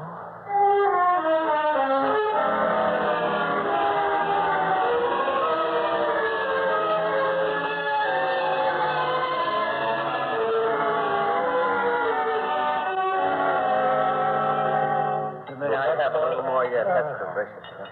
This was by far the finest day's work we've done, men. Well, at that, it's easier than breaking your back as a galley slave, right, Kitty? Who would know better than we, Reuben? Well, I guess you men have been wondering what happens to all the produce we've been raising here. We know it goes to market, Samuel. But you never see any of the money. Is that it?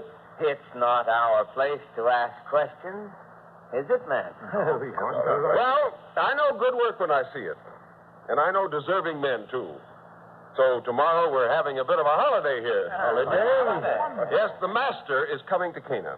I thought you men would like to go with Deborah and me to hear him. You mean to be talked at, preached at? I've heard too much preaching in my time. Don't be a fool, Matthias.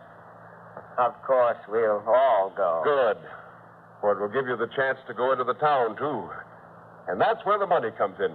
Deborah, bring the pottery jar here. The jar? Yes, of course. Bring it here at once. All right, my dear, one moment.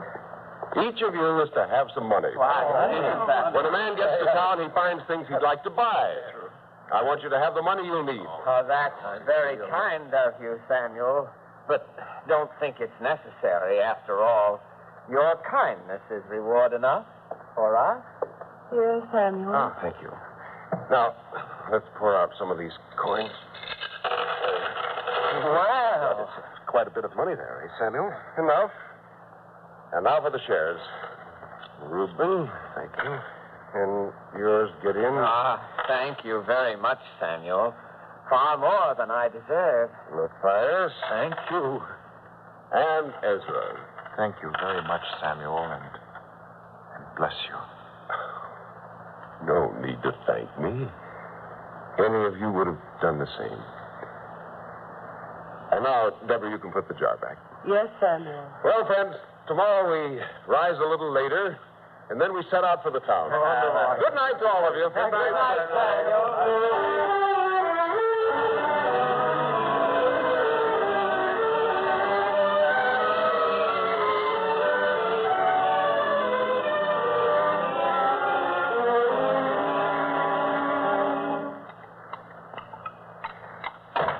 Samuel, the morning meal will be... Oh, Ezra. Pardon, mistress. I was up earlier than the others. I thought you might need help in the kitchen. No, thank you, Ezra. Though it is nice of you to offer. You've wood enough? Water enough? Yes, everything. Tell me, Ezra, what did you do? You mean the galleys? How? If you want to tell me. I don't mind. I was young, alone, no family.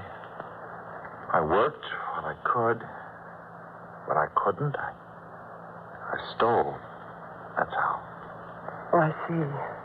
If anybody had ever been this decent and kind to me before, it never would have happened. Your husband is a kind man, understanding, and brave, too. Brave? Only a brave man would take a chance on men like us. Deborah, is everything ready? We don't want to be late, not to hear the master. Oh, good morning, Ezra. Morning, Samuel. Are the others up yet? They should be. I called to them as I left the room. Reuben answered, and so did Matthias.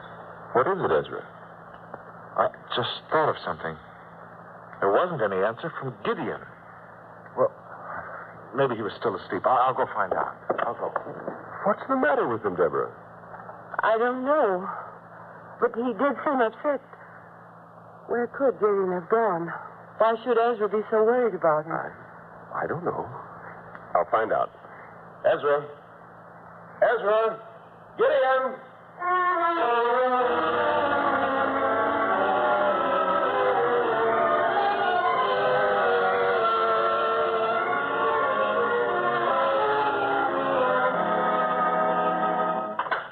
Reuben, I couldn't find him. Neither could I. What do you think, Samuel? Well, he was free to leave any time at all. He didn't have to sneak away. I think maybe... Yes, Ezra? Reuben, Matthias, don't think badly of me because I accuse another man, but Samuel, the money jar. Have you looked at it this morning? No, I haven't. Deborah, the money jar. Yes, dear, I'll get it. Well, we'll know soon enough now. Deborah? Samuel, I went to look. Well, where is it? Gone. It's pretty obvious now, my dear. Gideon gone, the money jar gone. Why, the ingrate. If I could find him, I'd teach him to abuse decency, to take advantage of hospitality. Imagine acting this way in the face of your kindness. Well, I will admit I'm rather surprised. Not nearly as surprised as Gideon will be. Why do you say that, Deborah? Last night, when you took out the jar, when you showed the money, I was afraid this might happen. So before I put the jar back, I took the money out and put in stone. Oh? Yes, Gideon has betrayed himself for nothing. It'll serve the fool right. I always suspected that, Gideon. The oily way he talked, the compliments he used to pass out so freely. Well, I'm glad we've discovered him for what he is. And thanks to Deborah, at no loss either. Well, my friends, we shouldn't let this one unfortunate incident stop us. We've a day to spend in Cana, a day to hear the master. Are you ready?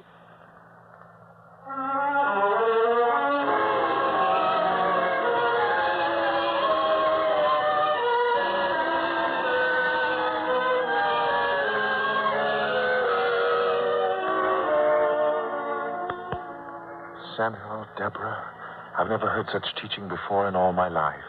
Never seen such a person as the master. One has but to look at him to feel his strength, his compassion. Ezra, that's why I was so anxious for you to be here. If only I'd heard such teaching long ago. It's not too late, Ezra. It never is.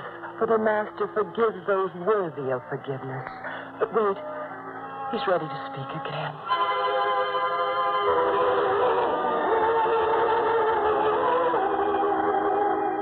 Be ye merciful, as your Father also is merciful. Give, and it shall be given unto you.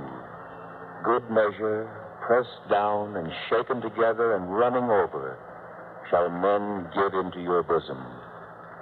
For with the same measure that ye meet withal, it shall be measured to you again.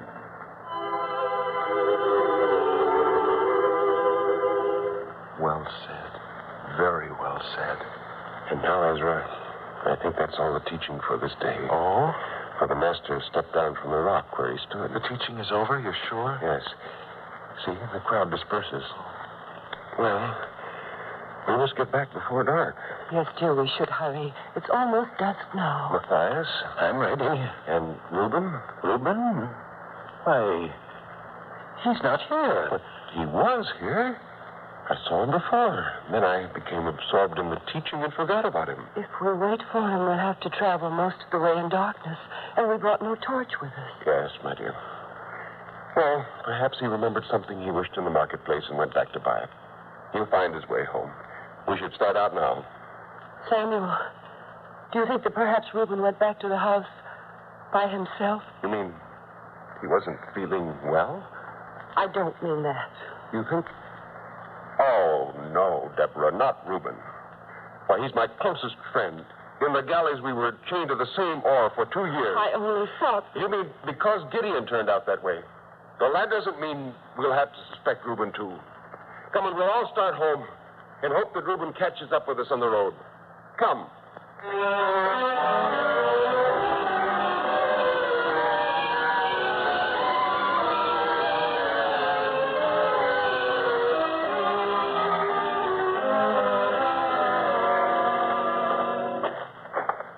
If we start to look back anymore, Samuel, it'll be dark before we're halfway home. I can't understand it. Reuben should have caught up with us by now. We haven't been going too fast. Perhaps he was detained in town. Deborah, that isn't what you mean at all, is it?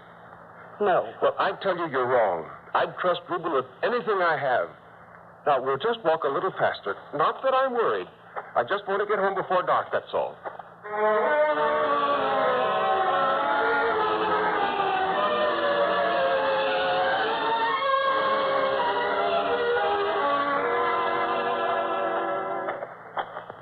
It's sure now that Reuben did not come back because there's no light showing in the house. Of course it's sure. Samuel, wait.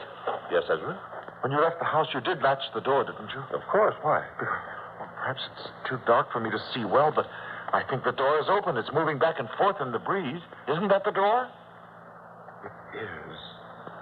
It is. Samuel, wait. Wait for us. Come, Deborah. Samuel. Samuel. Samuel. Look at the place. Chairs turned over. Cupboards broken open. Things hurled to the floor. Deborah. Yes, dear. The money. Where did you hide it this time? I'll look. Behind the loose rock. Is that where? Well? The money. It's gone. Reuben. The one I trusted most of all. And he committed this crime while we thought he was listening to the master. Oh, the shame of it. I'm sorry, Samuel. We're both sorry. You're sorry. But you can save all that, Ezra. Please. Quiet. I don't want to hear any more. I took all of you in. I gave the four of you a home where you had no place to sleep. Work where no one else would give you work because you bore the mark of the galleys. And this is the way you repay me. Well, I'm not a man who doesn't learn. Ezra? Yes, Samuel? Matthias? Yes? Get out of here. And off my land. And never come back. Because if you do, I'll have you back in the hands of the authorities before you know it. Now, get out. Please, Samuel, understand. We didn't have anything to do with this. Well, this place is my home. The only home I ever really had. Get out. Do you hear me? Get out. Yes, Samuel. Come, Matthias. We better be on our way. Samuel, please, let me say this. I'm not asking for more than you've already given me. I don't even blame you for the way you feel now. You're right. But I do want to thank you. I don't know what lies ahead for an old man who's spent too many years in the galleys. I do know that what I had here was better than I deserved. So I only want to say thank you. You too, mistress. You're a good woman. God's blessings on you. Come, Ezra.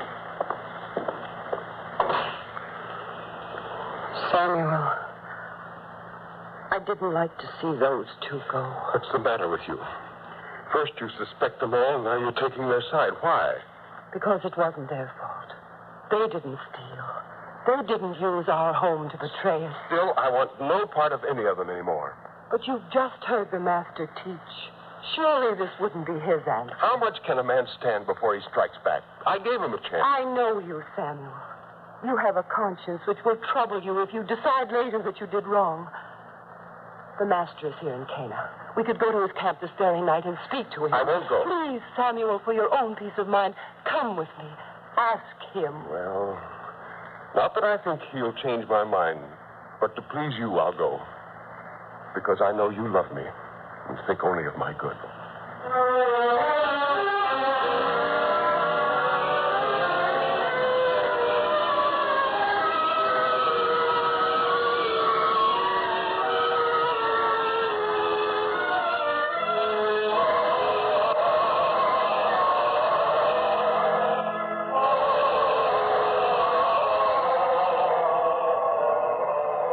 Samuel, we've come at a good time. The crowd is gone. The master's with his disciples round the fire. You can feel free to talk to him. Go on. Yes, Deborah. Master, if I am not intruding, I should like to ask your help. Surely no man ever set out with better intentions than I. Perhaps because I myself bear the marks of a galley slave, because I know the hardship, I opened my home to 4 men who were criminals. And 2 of them have deceived me. One stole, one tried to steal. The other two I've driven from my house, barred it against them. I have done the right thing, haven't I, Master?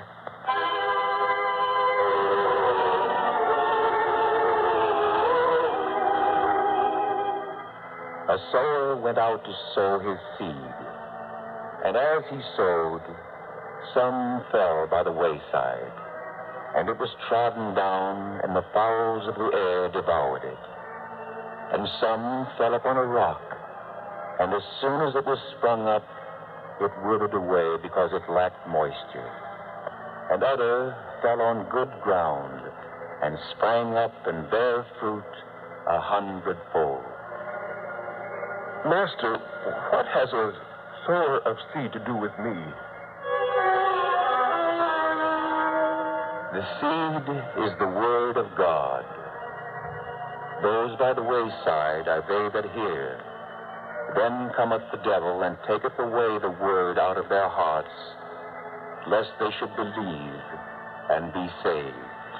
And the seed which fell on a rock? They on the rock are they which, when they hear, receive the word with joy.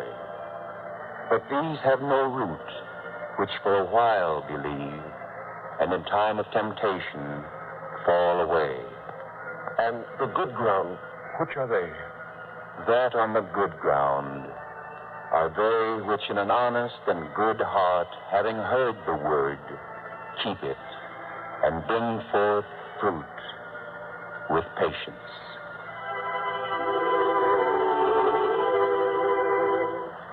Samuel, don't you see? The Master knows his seeds of truth will find root only with those who have the capacity to receive his word. Yet he does not stop teaching because there are some who reject his teaching. Yes. I understand now. Well, then, should you give up doing good? Should you drive good men from your door because a few seeds have fallen by the wayside? Because a few men took advantage of your goodness and returned evil instead? Deborah, you're right. I've done a cruel thing to them. We should find Ezra and Matthias at once. And, Master, I thank you for showing me my mistake. Come, Deborah. We may still find them. Come.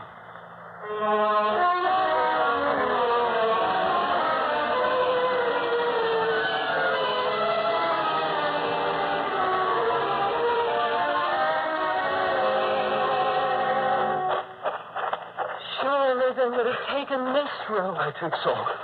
It leads from the town toward the sea. It's the way they choose. Oh, I hope we're not too late. If only this torch gave a brighter light. I'll hold it higher. There. Samuel. Yes? Hold the torch up again. There, by the side of the road. I'm sure there were two men. We'll find out.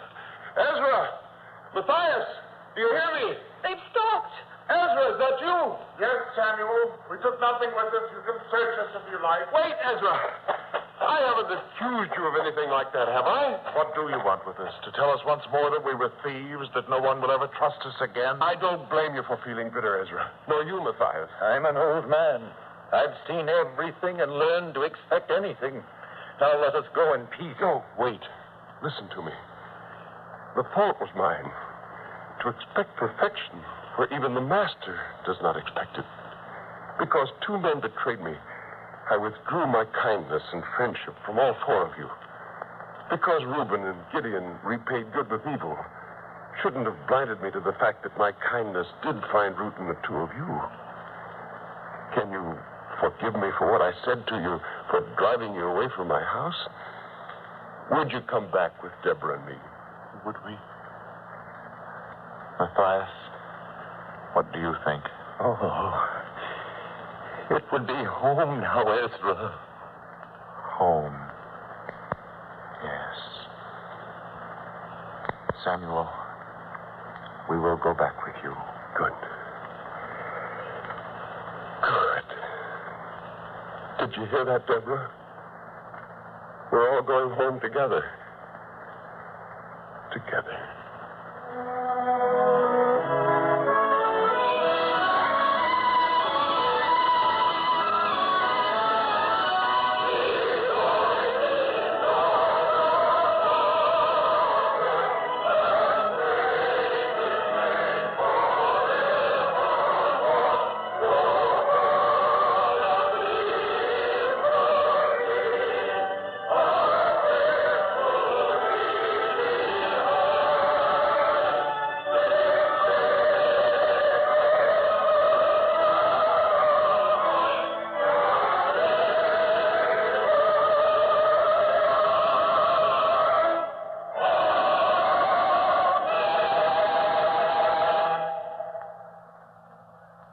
Next week, on this same network at this time, we will present another episode in the greatest story ever told from the greatest life ever lived.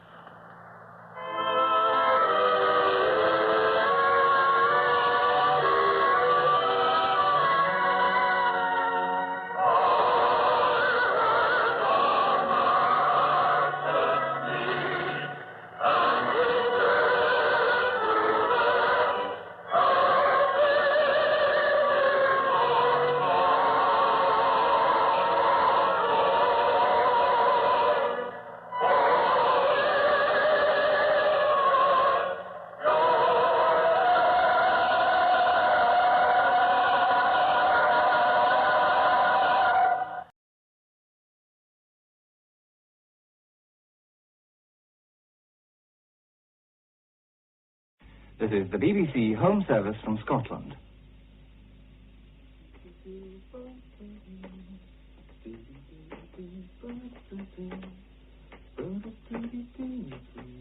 I was told you might have a car for hire. What was that? I said I heard you might have a car for hire. Whereabouts is it you're making for, sir? Ord. Ord? That's a bit far away, even by the coast road. Near 20 miles. But couldn't if you... If you're to stay the night here, there's a bus for Ord in the morning. You've been a bit silly. You could have gone with a post, but he's away by the looks of it. And there's no other bus but the morning one. It's only a wee place, Ord, you see. Yes, but what about a car? Do you have one available? Well, there's this one. My other's out on a job. But I dare say this might get us there. Might even get me back again if I'm lucky. But it'd cost about £3. Seems reasonable enough. Can we get away at once? Oh, if you say so. I'll just put your cases in. Is this all you have? Yes, for the moment. You see, it's not the usual time of year for for a stranger to be making for like of Ord. You maybe have friends in the place, say like the minister there. It's none of my business anyway. I should be fine now. If you just get in, we'll... Why the minister in particular? Mr. Mackay. Well, if you're staying any while in Ord, you come across him. Not that it's any of my business, but I dare say he'll make sure you come across him.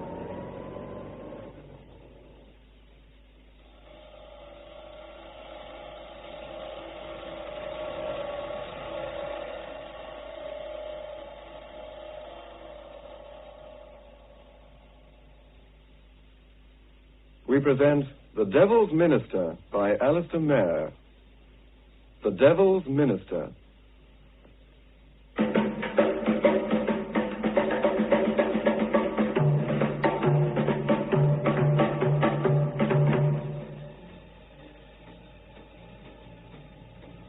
As always, looking back, I find it impossible to fix a single point, either in time or on the map of the world, as the precise beginning to this story. In a way, that first journey to Ord was the end of the beginning, the end of the first chapter. A chapter which had begun some time before, but which I was soon to discover had unbreakable connections with Ord. Connections I could never have dreamed of then. The earlier memory, like this one, was of a strange man and an even stranger death. If in relating it now I seem to regard it somewhat impersonally, it's because it wasn't as complete in itself as I imagined at the time.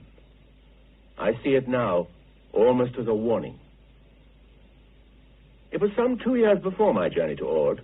I was on shipboard bound for Africa, where I had a job of research to do. One of the other passengers kept very much to himself. His name was John Boyd. It wasn't until the last night of the voyage that we spoke to each other. Quite unexpectedly, he made a point of seeking me out, not only willing, but anxious to talk.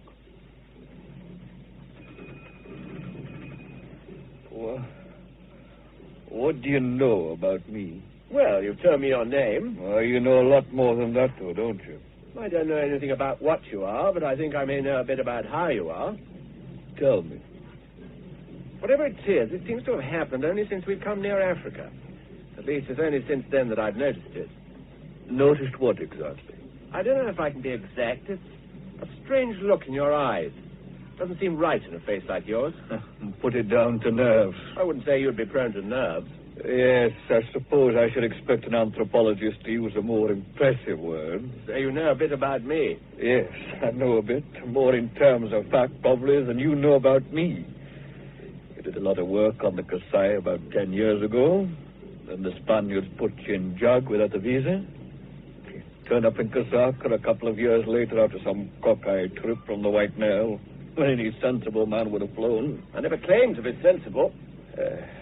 Well, that's why I'm talking to you. Didn't you wonder why? I suppose so. But even more, I've been wondering what has put the fear of something into you these last few days. Something? That's good. I thought you were going to say the fear of death. But you're quite right, of course. It's not death. But I'd like you to listen. Yes? And believe me if you can. It's not fear of death. It's fear of annihilation. Total destruction. Body and soul. Listen, I'm not a liar and I'm not mad. You accept that? I accept the first. Not necessarily the second. Well, you know a bit about witchcraft, don't you? As much as anybody, I suppose, who isn't in the business. And you know the Orangi are pretty good at it. None better. Oh, the Orangi don't just talk about it. Things happen. And this time they're going to happen to me unless you can do something about it. Me? Yes. Mind you, without meaning to be insulting, you're a forlorn hope, but you're the only one I've got. Well, you better tell me. The Orangi are forest people, you know that. Well, the first time I went up there was just after the war, the first war. I was a young man. It was a survey job, and I stayed keen. There was a lot of talk about witchcraft and cannibalism and human sacrifice, but I didn't see any of it. When I went back, I was old. I could speak the language a bit, and I could understand the drums, a little. Enough, anyway. And it wasn't just talk. And then I was over in Kenya for a bit during the war. When I went back to the Orangi country in 1946, I found a missionary fellow in their territory, a Scot. But I didn't like the setup any more than I ever had done before. What do you mean? I got the feeling there was something going on, but I couldn't put my finger on it exactly. This missionary did the usual stuff, held services, sang hymns. As usual, the Orangi boys went along for the laughs. But I found that the Reverend Missionary was a great pal of the most senior and respected witch doctor, which was not quite usual. And there was mighty little evidence of Christianity around, apart from the Bible thumping. You mean he was going native? Oh, no, not as simple as that. He wore his dog collar, all right, shaved every day, kept up all the marks of civilization. How long had he been there? A couple of years or thereabouts. Long enough, by the way, to become a fully fledged member of the Leopard Society. Well, that's surely not possible. I went to search his hut one night, with no authority, of course. And I found the skin and the iron claws. When he came back, I was sitting in his chair with a gun on my knee, waiting for him. I draped the skin on the table and laid the claws on top. He didn't even flicker. Simply said, "My work here is finished," and walked out. But I didn't even get a chance to fire. When I got to the door, he'd vanished. What became of him? No idea. I put my report into the D.O., but they never traced him. And I got another bit of the story from a head boy. I may say not till after we were out of the district. The reverend gentleman and the old witch doctor had been working together for quite a while, concocting new magic, the boy said, and in particular perfecting a technique for the transmutation of souls. The what? You heard. And incidentally, if I'm lucky, you're going to be able to observe the phenomenon at first hand, and perhaps very soon. In spite of the normal ship noises, the night suddenly seemed incredibly silent. Silent and waiting, and full of something imminent beyond the silence. I felt this man's fear returning, intensifying, and I felt it communicating itself to me. Then something brushed my cheek. A moth, I thought, and I struck it down. Boyd stretched out his hand, picked it up from the deck, and passed it to me. Do you know what this is? It's not a moth. Obviously. It's a seed of some kind. Winged seed. I've no idea what species. Well, how do you think it got here? On the wind, I suppose. What, 20 miles from land, maybe more than 20 miles, and with no wind worth speaking about. What exactly are you getting at? Guess that I find 2 or 3 of these every day. They land on my lap, usually. It's the seed of the white-barked mahogany tree. The first seed came on the day we sighted Africa this time. The day you first spotted, I was scared. There must be some kind of rational explanation. Well, then I'd be more than grateful if you could enlighten me. Let's get back to your transmutation of souls. The Orangi believe a tree has a soul. They're not the first people to believe that. Well, the story I heard was that the white and the black witch doctors got the idea of trying to change the one into the other. And again, according to what I was told, they succeeded. The change takes place at the moment of a man's death. It's also the moment of a seed's germination. I didn't believe it. I don't think I do even yet. Well? But one day, I found what looked like a recently planted tree, very young. I dug it up. And I also dug up the body of a young boy. One of the roots had pierced his chest. He hadn't been buried all that long, but I couldn't find any obvious cause of death. What has this to do with you?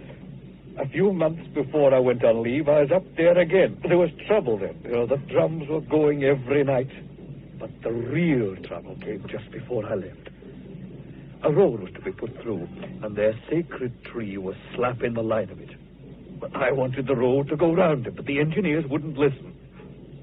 So the tree came down. It came down the day before I left. When I got back to my hut, and the boys had gone. There was a seed, like that one there, lying on my bed. Around 11 o'clock, the old witch doctor came. He was quite simple. He simply said that he would need my soul to replace the one I'd destroyed, and that he'd get it before I landed in Africa again. I left for the coast in the morning. Well, you're all right then, aren't you? Well, how'd you make that out? Because he told you. If he'd been sure he could kill you, he wouldn't have told you. He would simply have gone ahead and done it. Telling you means that he's depending on the fact that you expect it. He's counting on the fact that you'll kill yourself. Oh, that's simple stuff. I know this man. He knows me. He knows I'm not the type. So? So, we talk in the morning. Rightly or wrongly. I don't think he can do it unless I'm alone or asleep or both.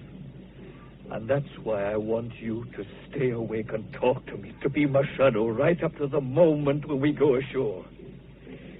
He said, before I landed, if I get ashore alive, I'm all right. We sat in my cabin. Strangely enough, the conversation was quite lively. We found that we had quite a number of interests in common, and even that we had 1 or 2 mutual friends. I remember looking at my watch at 2:30 and thinking how remarkably awake I felt, and again, strangely, how much I was enjoying the conversation. I have no idea what happened then. I seem to recall a sense of rapidly approaching darkness. When I regained consciousness, I was in exactly the same position that I'd been in before, sitting upright on my pillow with my back in the corner of the bunk. The time was 6 o'clock. Boyd was dead. He was in the position he had been when we were talking, but his head had fallen back. Only one thing was new. Resting on the skin in the open neck of his shirt was a winged seed. From it rose a slim stem some 6 inches long, bearing 2 young leaves. A little white root curved upwards from the seed's split shell, and where it pierced his skin, it was surrounded by a drop of uncoagulated blood.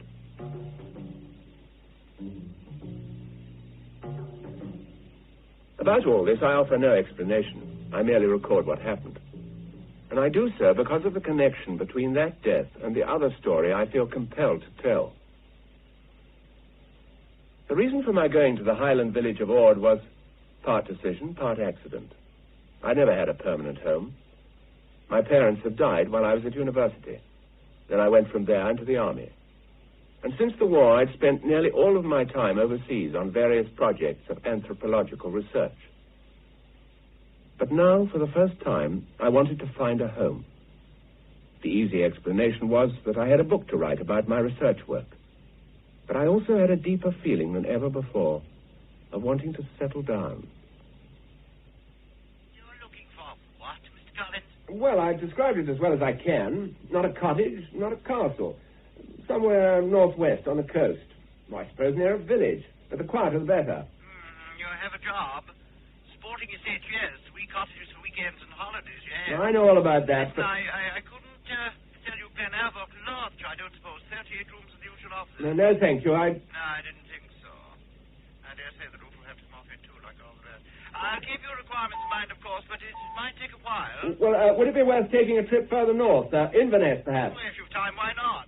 I don't know if you'll find a firm of the place of your kind in their books, but you never know. And you'll maybe hear of something some other way if you keep your ears open.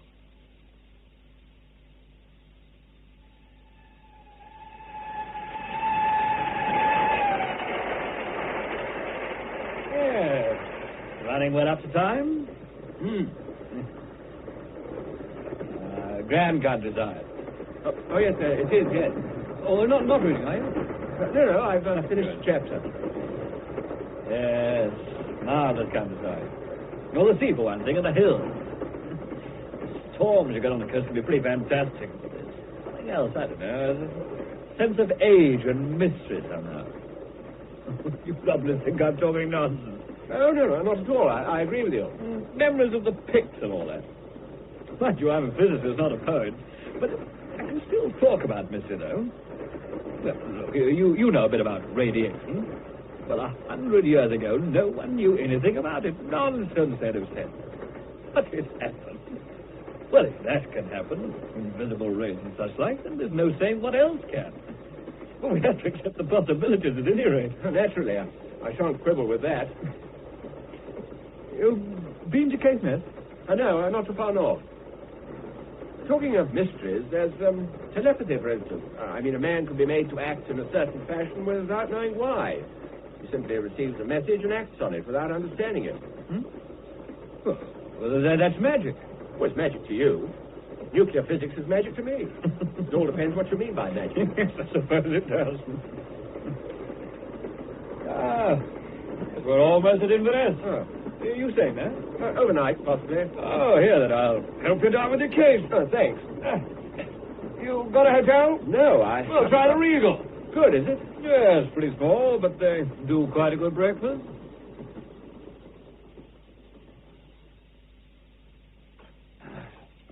You do quite a good breakfast here, eh? Well, the biggest one I've had for years. All right. Not like some places I have to go to, I'm telling you. Oh, McCallum's the name. William McCallum. You're, on the move all the time? Selling. Home just at the weekend. Mm-hmm. Glasgow? Yes. You know, that big place the visitors go through on the road to Loch Lomond. You just been visiting yourself? Well, it depends. But you're English, aren't you? I am not. Scots born, Scots parents. Although we all went south when I was, I think, just 2 or 3. Oh, well, that's fair enough. I mean, you can't help it then, can you? What? Your English twang. Oh. I have a notion to come home now and settle down. Oh, good for you. I have some work to do that I can do anywhere, and I thought this was as good a place as any. Better. The best. Is there any place in particular you have a notion for? Oh, West Coast. Somewhat quiet. Oh? That's funny, you know. I was just hearing. Do you know a wee place by the name of Ord? No, I don't suppose you would. See, there's a map on the wall here. I'll show you. It's here, just at the mouth of this sea loch. I have a cousin there yet, Jean. Mackenzie's her married name, but she's a widow now. She keeps the shop in Ord. Oh, it's a grand wee place, and it so happens that... Are you interested? I mean, would it suit you?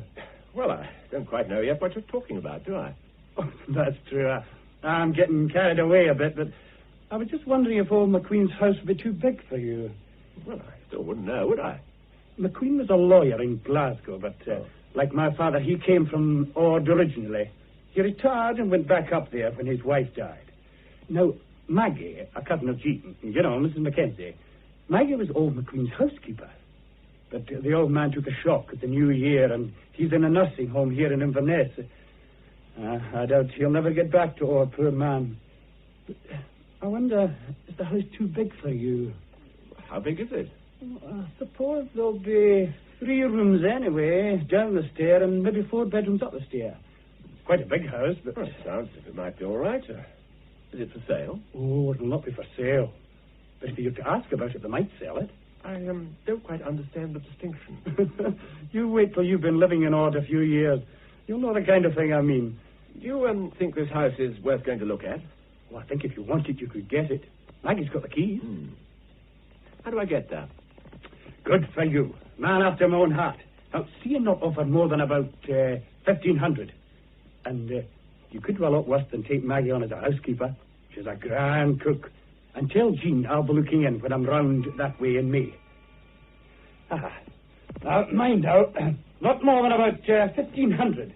There was a wee touch of dry rot in the place a few years back. It's all right now, but you never know. Oh, and before I go, I'll show you on the map how to get there.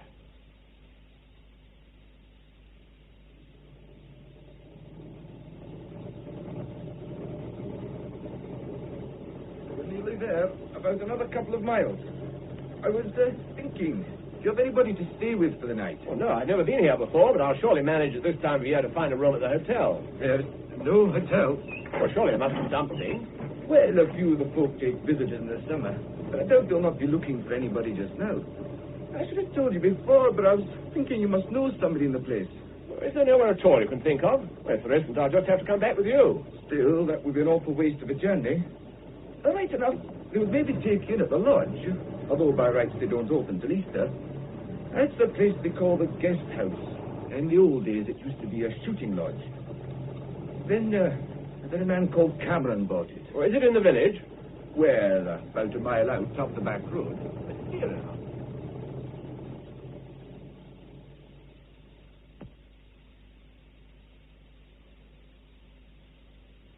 As I told you, Collins, we're not open for business yet, but we couldn't turn you away. Not an old Africa man, huh? In any case, we've all got to know each other already, and our door is never shut to a friend. You're welcome to stay as our guest for as long as you like. Oh, you'll forgive my making a speech about it. Excuse me, darling. Will you have some more coffee, Mr. Collins? Thank you. Yes, Collins, you're a very welcome guest. Well, it's very good of you, but... No buts. You've no idea of some of the characters we have to put up with during the time of year when we are at business. As you gather, Mr. Collins, Hugh is now riding a favorite hobby horse. What made you think of Ord as a place to live? Wouldn't you find it very quiet? No, I don't think so. I hope you won't think that we are prying, but are you married, Mr. Collins? No, I was for a couple of years just after the war. Wouldn't you be lonely in Ord? Yes, why pick on a place like this, huh? Well, I wouldn't want to settle down in a place much bigger than this. I prefer the idea of life in a more, shall we say, intimate community. It may surprise you if you do come to live here to find how intimate it is. Believe me, everybody knows everybody else's business. For instance, I would make a guess and say that you'll be going to look at old Mr. McQueen's house. Yes, quite correct. You see what I mean? Yes, but I don't mind at all. Have you any connections with the street? No, except that my parents brought me here for summer holidays for a couple of years when I was a boy. I can only say I felt it might be a good idea to come back, that's all. Yes, I know. That's exactly the same reason why we came here. Well, mind you, it's first-class country, good shooting, the fishing's even better. But I must say, some of the local people are a bit strange. Oh, and they're not really.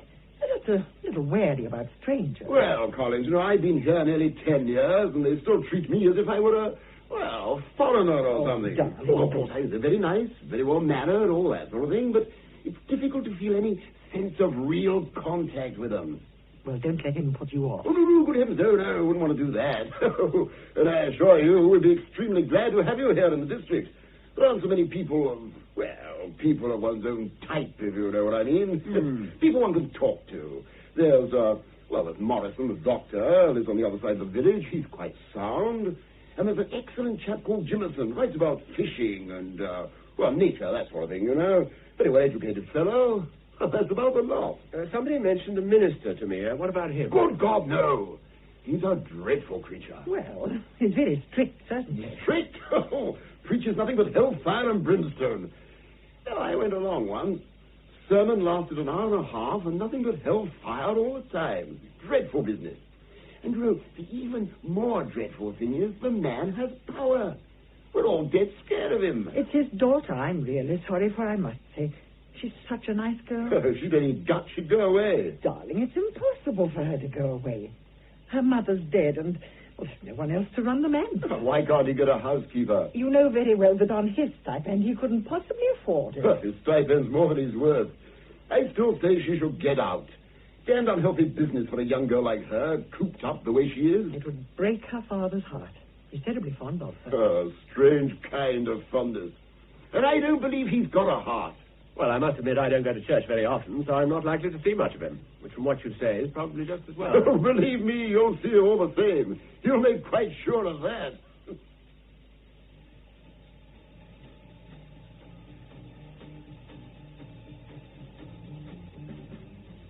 From the Camerons' house, it was a walk downwards towards the village. A village of grey and white houses scattered along a little bay, perhaps half a mile in from the sea entrance of the loch. Next morning, there was smoke arising from the morning fires and bending away in the wind, and the smell of the peat in the air came to me, mingling with the sea smell and the aromatic odor of the moor. I stopped for a moment, because I realized suddenly that this was what had eluded me in memory. This blending of sweet and pungent odors, such as I remembered from wonderful, timeless boyhood holidays. It came to me then, and I can't express this in any other way. It came to me quite simply that I was home. Did you say, sir, that it was William McCallum told you to come? How did you come across him? I met him in Inverness. Had breakfast with him, in fact. And by the way, he told me to let you know that he'd be looking in to see you around about the middle of May. He can't manage to be up this way before then. I don't know why he couldn't take a run out this time if he was as near as Inverness. Well, he seems to be a very busy man. Willie? Well, he was never busy in his life, riding round the country in his motor car. Still, he's a decent wee man, and I dare say I don't know anything about it. What it's like to be a man of business like him. He was telling me about Mr. McQueen.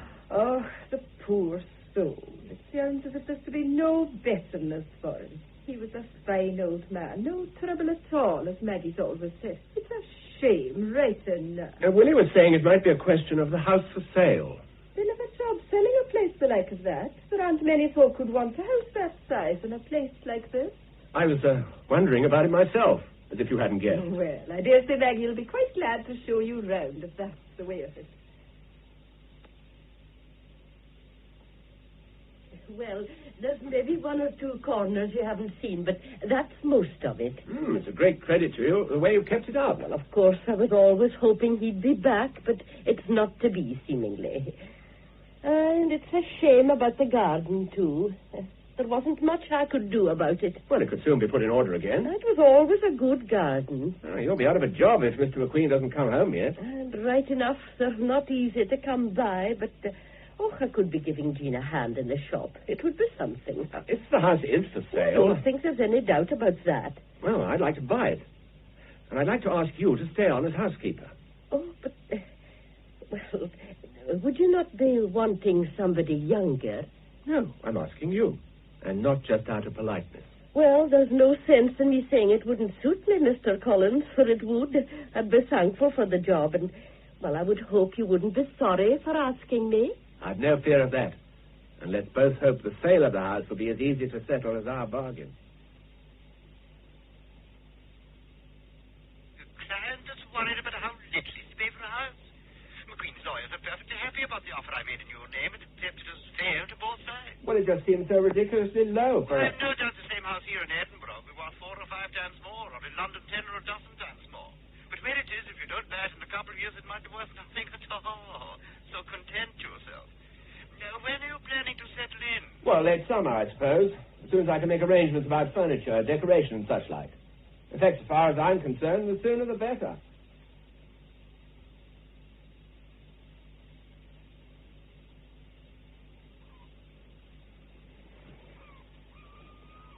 Good day, Mr. Collins. Oh, hello there. Is a neighbor welcome to say hello? Yes, surely. Jemison. I know your name, of course, because the place has been buzzing with rumors about you for months. I have contained myself for a week to give you time to settle in, but I couldn't stand it anymore. Well, I'd have been glad to see you any time. Oh, mind you, everybody else's curiosity about you is just as lively as mine, but mine's uninhibited and unashamed. You've a job on your hands here, haven't you? Oh, the garden. Yes, it'll take some time, but... Don't just chop everything down, by the way. There's some quite choice stuff in among those weeds. Oh, yes, of course. You know about these things, don't you? Do I? Yes, all my neighbors have a label in my mind before I've seen them, from what I've heard. Your label is naturalist. Oh, interested, but inexpert. Except perhaps about certain species of bird life. And about brown trout. You know, my old headmaster told me once a long time ago, the chances of your ever learning anything about anything are infinitesimal. Well, I'd like to be able to go to him now and tell him how much I've learned about brown trout. But he's 95, and he's not very clear now either about who I am or what a brown trout is, so it's not much consolation. How's Maggie looking after you? Oh, she's a marvel. Ah, she is, and more. If ever there was a good wife wasted. Yes, I must say I wondered why. Oh, usual reason. Well, you mean a shortage of men? No, I suppose you could say the wrong man. She had a baby a long time ago. My father was a fisherman from Loch Boisel, but he never got married. The son's a fine young man now. Lives with Jean Mackenzie. Or at least he used to till last year. Last year there was a devil of a row he was mixed up in. No fault of his, I may say. But he was supposed to be friendly with the daughter of the manse. Sheila. Have you met her? No, but I know all the names. Was she friendly with this boy? Oh, I don't think there was very much in it. But there was too much for her father's liking, old Mackay. You haven't met him yet either, have you? No, and from what I've heard, I'm quite willing to delay the meeting indefinitely. Well, he went for that boy with all the holy terror he could summon up. Threatened him with whatever the Presbyterian equivalent is of bell, book, and candle. Believe me, that up there at the manse is a really choice example of possession and oppression. So you're not one of the minister's admirers, then? Have you met anybody here who is? I haven't heard Maggie say anything against him. Have you ever heard Maggie say anything against anybody? No, that's true. Besides, he's probably put the fear of... No, whatever it is, it's not the fear of God. The fear of himself into Maggie. It works very powerfully, even in a good soul like her. One strange thing I have noticed, nearly every conversation I've heard here, sooner or later got around to mentioning this man. He's very much of a presence, even in my life. And I haven't even set eyes on him yet. I shouldn't think that could be delayed much longer. But if you need an ally, remember I'm on call. You don't mean that as flippantly as it sounds, do you? Probably not. But for all that, when it did happen, not long afterwards, my first meeting with Mackay was nothing very memorable. After all the introductory hints and forebodings, it seemed at first an anticlimax. I suppose I'd expected a kind of 20th century John Knox. Somebody long, lean, ascetic, with fire in his eyes. The real man was quite unexpectedly more like an Anglican bishop than a Highland minister. He was smooth, bland, and well-fed looking. His hair was smoothly brushed back, silver. There was about him an air of prosperity, almost of affluence, quite untypical of his kind. His features were softened in what I suppose was, by his own standards, an attempt at friendliness. I have naturally been looking forward to meeting our newest resident. You seem to have settled in very comfortably. Indeed, I suppose you must be a man of comfortable means. Sufficient to let me do the work which I most want to do. May I ask what is the nature of your work? I'd be surprised if you weren't already fairly well informed about that. I have it in my mind that it could be anthropology, although no one else here has specifically mentioned the word. Well, that may be because of all the people here, only you and I, and perhaps Mr. Jemison, have anything like a specific idea of what it means. What would be your idea of a definition?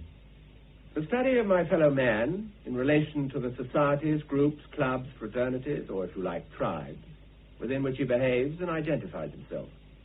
It's not an easy kind of work to define. Obviously, a mighty labor. Yes, but inexhaustibly fascinating. What is the importance of religion in your studies? So great as to be constant, inescapable. Yes. I notice that many of your books are concerned with the study of religion. Of course. But I notice also that you don't practice it.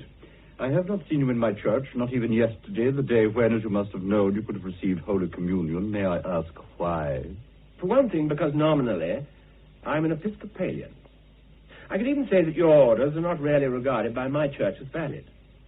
I refuse to believe that I'm damned simply by my unwillingness to go to, say, your church, or that if I did go to it, I'd be in some way automatically sanctified.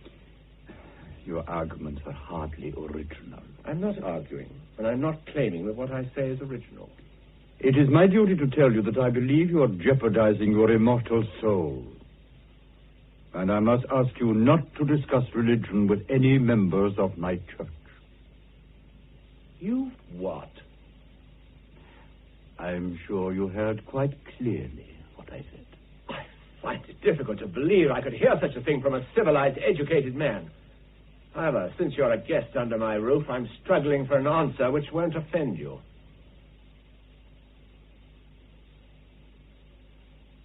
Ian doesn't like Mackay, of course, but he says I'm obsessional about him. Well, if I am, I'm not ashamed of it. I think, or at least I feel, he's an evil man. Not just bad, but evil, in the way the Bible means evil. It sickens me and frightens me when I think of Sheila living with him. Do you see much of her? Yes, probably more than anybody else does. He, no doubt very reluctantly, but he does allow her to come here occasionally. Has she got over the trouble about the boy? Oh, you heard about that? Yes, I think so. Although she never says very much. She's very loyal to her father. There's no love, I don't think. But she is loyal and dutiful. I wonder what will happen when she does really find her own man. Well, she has a right to leave when the time comes. Her father couldn't do anything. I hope it'll be as easy as that. But I don't believe it will. In fact, I know there's danger ahead for her. I don't quite understand. I don't claim to understand myself, Hugh, but I've a strong radar system about this kind of thing. That man is evil, and his daughter will somehow have to be rescued from him. My next encounter with Mackay was, however, entirely conventional. He had invited me and the Camerons to dinner one evening. The doctor was there, too, but he spoke hardly a word all evening. It was a cold and lifeless occasion in every way. I longed for a couple of bottles of Burgundy to bring life into the drab room. But I did meet Sheila for the first time. After the meal and on impulse, I slipped through to the kitchen to help her with the coffee. When I returned to the drawing room, Mackay was warming himself at the fire. He looked up sharply. Ah, Collins, we missed you. Where have you been? Upstairs. Powdering my nose. Who gave you permission to go upstairs? I wasn't aware that a guest had to seek his host's permission to seek out the bathroom. I apologize. I am unaccustomed to playing host on such a day with two services.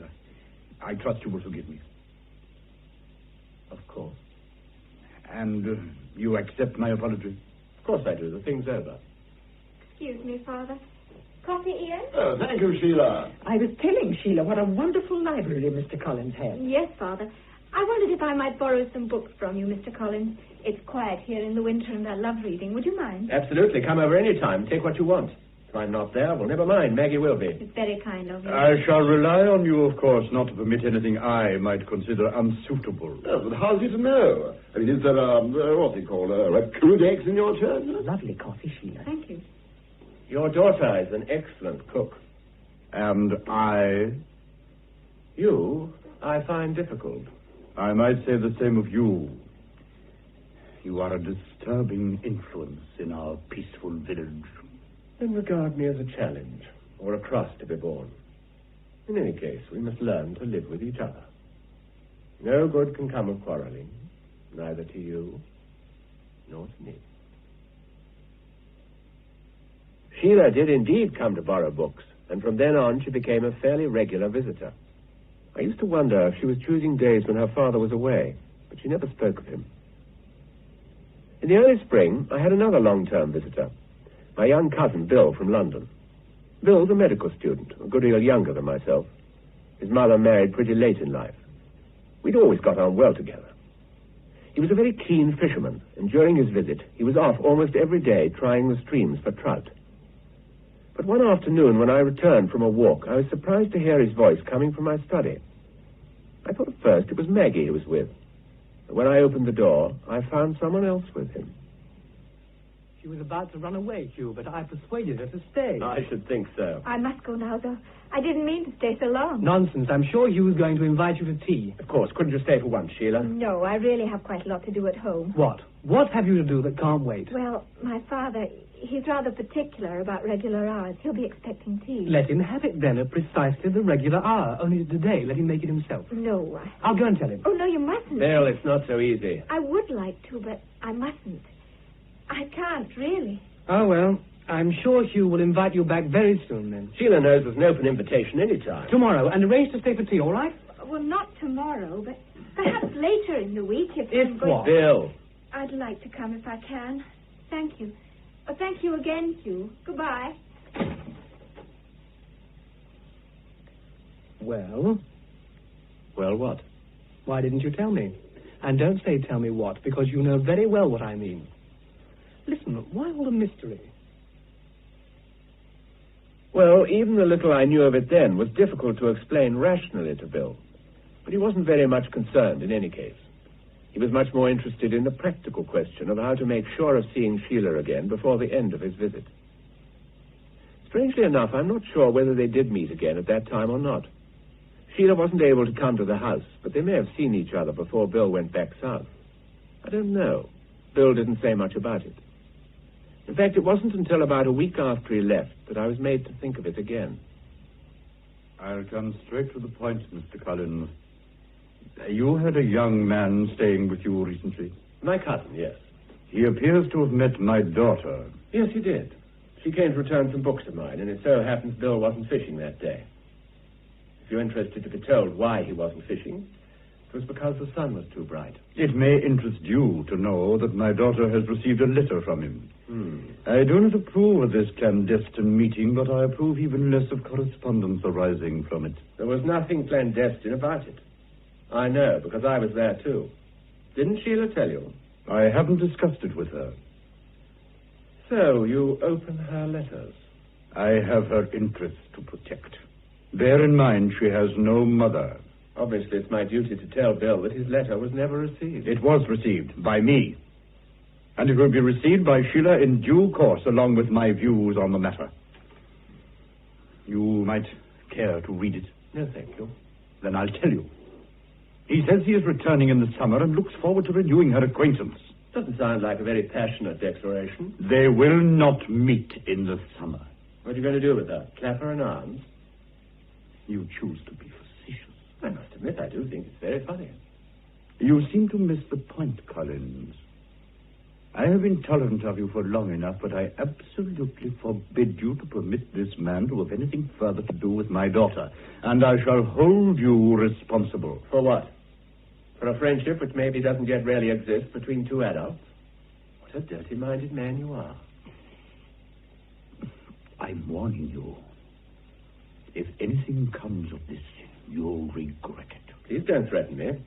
I might be tempted to take steps to protect myself. You're threatening me? Precisely what I say. And don't take it out on Sheila. Don't, for example, try to forbid her coming here, as she has been doing.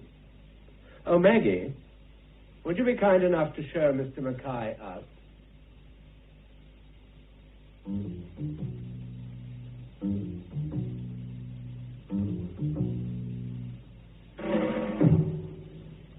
All this was completely instinctive bluff on my part. What I said surprised me almost as much as it did him. But it did work. That was the strange thing.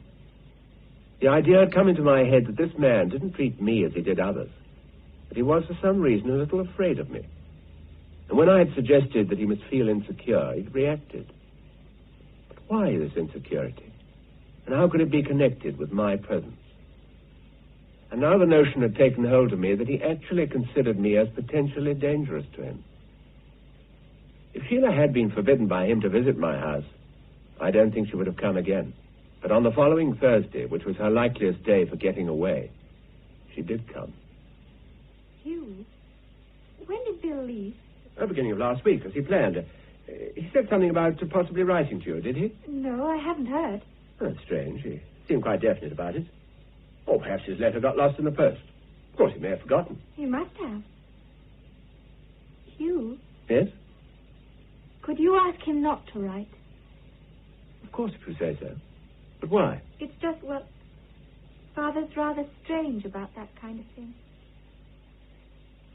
On that understatement, and because she looked and sounded so wistfully lonely, I didn't comment. Nor did I give her message to Bill. If I had, I would also have had to explain the reasons for it. I didn't see Mackay again for quite some time after that.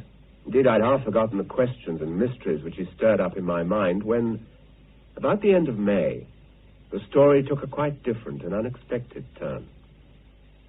Mr. Collins, I was wondering... I can't help but ask you. Could you manage without me for a week or two? It's Jean. She's been taken very badly, and I'm anxious about her. Well, yes, of course, Maggie. What's wrong? Well, that's the thing. I'm not just sure. If it was only what the doctor says... What does he say? Well, at the beginning, he said it was her heart. She was to rest, he said, for a week or two and take her medicine. Doesn't sound too alarming. No, it wasn't. You think she's definitely worse? Well, it's not only that. It's... But, there's something got into her. She just lies as if she was waiting for an end. Is there something you're not telling me? Well, I don't know how to say it, and that's the truth. When did the doctor last see her? Today. What did he say? Well, I couldn't really get anything out of him at all. I was wondering... Oh, I know I shouldn't be asking you, and you've only to say no, but... Well, I was wondering if you could maybe have a word with the doctor. Oh, but don't, please don't tell him that I asked you. Oh, I wouldn't put such a thing on you, but I'm frightened we'll lose her.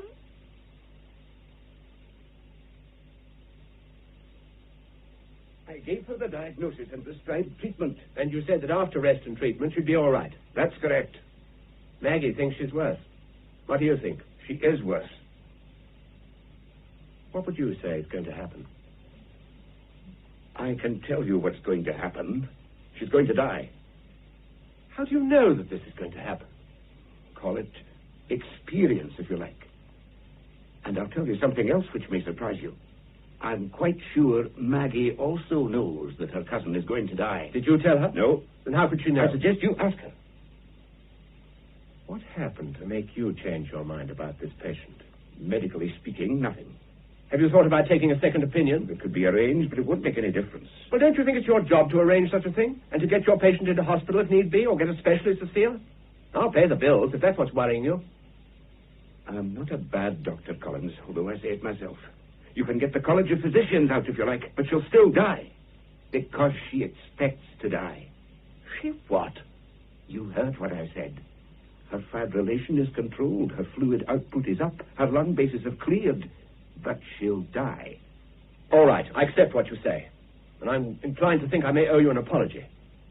But perhaps I know now what to do about this. In return for the apology... No, listen, you mustn't think me flippant about this, but... a word of advice. Leave it alone. Maggie, will you tell me what happened on Monday night? The night Jean got worse. There was nothing...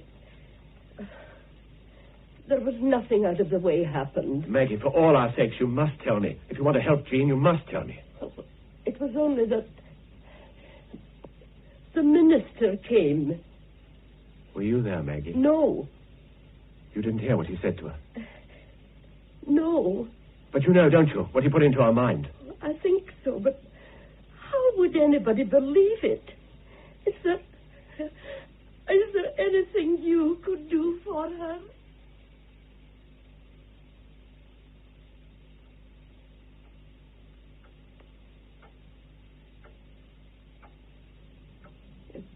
Yourself, Mr. Collins?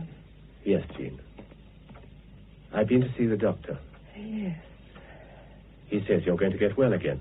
He knows better than that. At first he maybe believed it, but not now. The minister says... Oh. He says there's going to be no betterment for me. Listen, Jean. You must listen. The minister's wrong. He's made a mistake. He's never wrong. Everybody knows. He's never wrong when he says a body's going to die. This time, Jean, he is wrong. And if you'll listen, I'm going to tell you why. You don't know much about me, do you? say you're a clever man, always with the books. That's right, Jean, I am. And I'm so clever that I'm going to make you live. Feel my hand. Squeeze it. The harder you squeeze, the more power I have to make you well. The more power I have to make you live.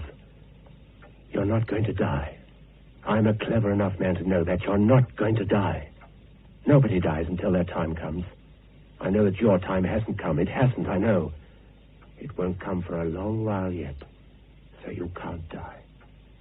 The minister doesn't know. I'm cleverer than he is. I know. The angel of death walks at his side. Everybody knows that. Not in this house, Jean. Death has no power to come to this house. I'm telling you that. You must trust me. You must believe me. Right enough. They say you're a clever man. You can't give up, Jean. Don't give up. You're not going to die. You're not going to die.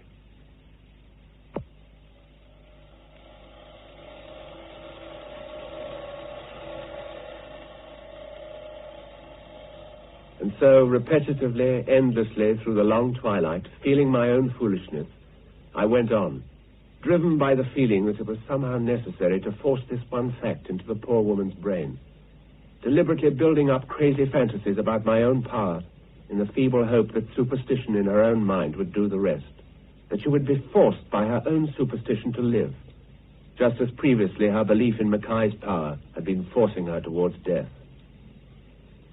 After a long time, her eyes closed, and I fancied I saw a new composure in her features.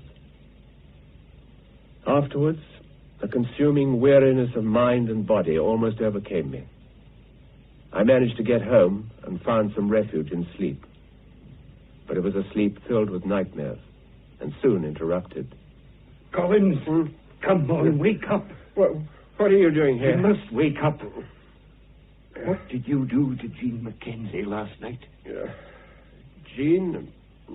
How is she? Tell me what you did to her. I did nothing. You went to see her, didn't you? Yes. Damn it, man, don't play with me. I'm her doctor, after all. What did you do? I talked to her. What did you say? How is she? She's better. Thank God. What did you say to her? How did you do it? I'm sorry, I'm not telling you. If that sounds insulting, I'm sorry again, but I'm still not telling you because I'm not convinced of your discretion. What do you mean? I mean that you might tell someone else. How much do you know? I can't tell you that either. If she's still alive, and I can see she is going to live, Let's give him his name. You mean Mackay, don't you? What am I going to tell him? How do you come to be under his influence? It's not as simple as that. It's just that he seems to know. Do you think it is only that? What am I going to tell him? Tell him the truth. I don't know what the truth is. Tell him, then, that I'm responsible. Tell him I have my methods just as he has his. Make that quite clear to him. And listen, Morrison, please understand this has happened for the last time.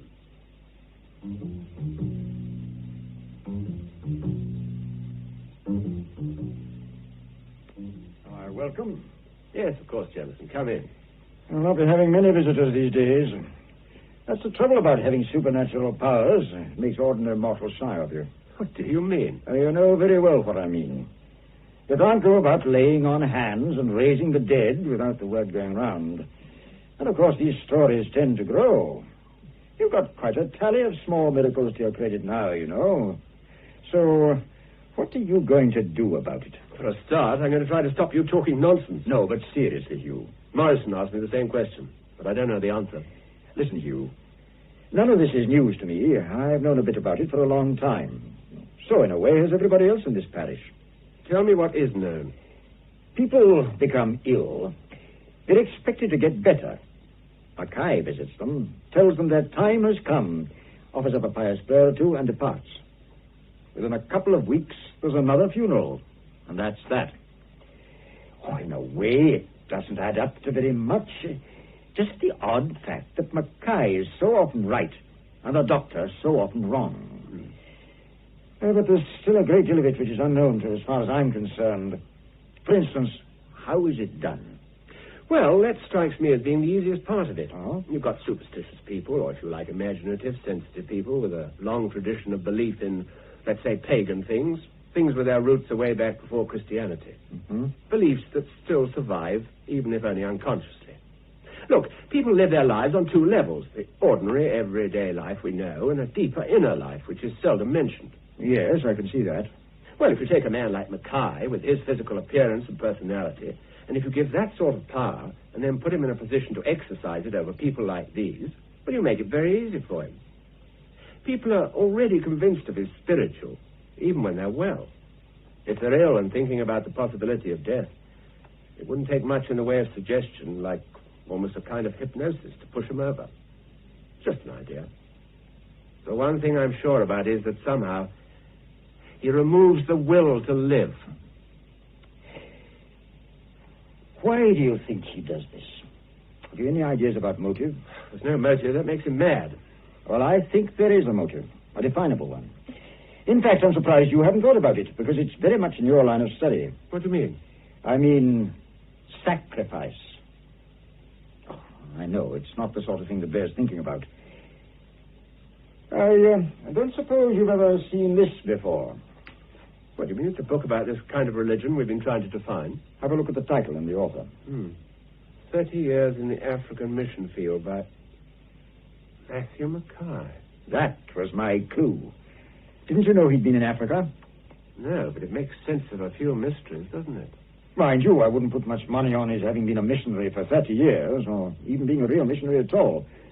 But from what I've found out, he did definitely spend some time in Africa. And, by the way, one of the things that explains is his reason for being scared of you, the African expert.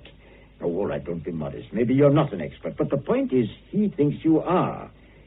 And in any case, you could be a man from his missing years. You could have crossed his tracks at one time or another. You might know something about him. And now you've shown your hand, he knows you're against him. And he knows that you know that Jean was intended to die. I hope you realize the implications of all that. I suppose there are really only two possible consequences. Exactly.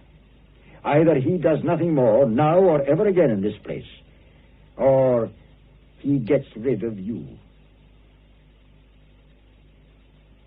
Hugh, can you tell me, is your cousin coming back? He's due to arrive next week for a longer visit this time. I wondered. Sheila, do you remember I asked you once if you'd had a letter from Bill? I must tell you now I deceived you about that. How? Bill did write to you. Your father opened the letter. He brought it to me and wanted me to read it. He told me he was going to show it to you. He must have changed his mind. Bill thinks I've got the letter, then? Presumably. I wonder if Bill would be frightened of my father. He frightens you very much, doesn't he? Yes. He's just a man, I suppose, but... Sheila, what do you mean by that? I don't know exactly. Do you know that he hates you? Yes, I do. Are you frightened? If I am, I don't intend that you should know it, or that I'll give in to it. That means as much as not being frightened. You've no idea how important this is to me. To know that there's someone in my life who won't give in to him. Margaret Cameron says you would never leave your father. I've only met Bill 2 or 3 times. But I think I have a right to get to know him better, if that's what he wants too. I think if my father stopped me from doing that, I would leave him. He's spoiled so much, I don't think I'd ever forgive him if he spoiled this. You'll certainly try to. And I'll have to deceive him. Will you give me Bill's address? I'd like to write and thank him for his letter. I won't tell him that I haven't read it, but I'd like to say I'm looking forward to seeing him again. Do you think that's silly? No, I think it's very sensible. Oh, I'd better go, Hugh. Oh, but I'll take a book with me as usual, or he'll wonder what I've been doing. This time I probably won't read it, so anyone will do. Can I take this? Well, as a matter of fact, Hugh, where did you get this book? You mean you've never seen it before? No. I didn't know that he ever... Is it yours? No, I didn't know about it until the other day. I got a copy from... Hugh, do you know that this book, if it is by my father... There's no doubt about that. Do you know, then, that it's a lie? He couldn't possibly have been a missionary for 30 years. Now, listen, Sheila, this is not very important so far as your life is concerned. But look... It's not a very good book in any case. But perhaps he realized that. Perhaps that's why he didn't say anything about it to you. Forget about it. Why, Hugh?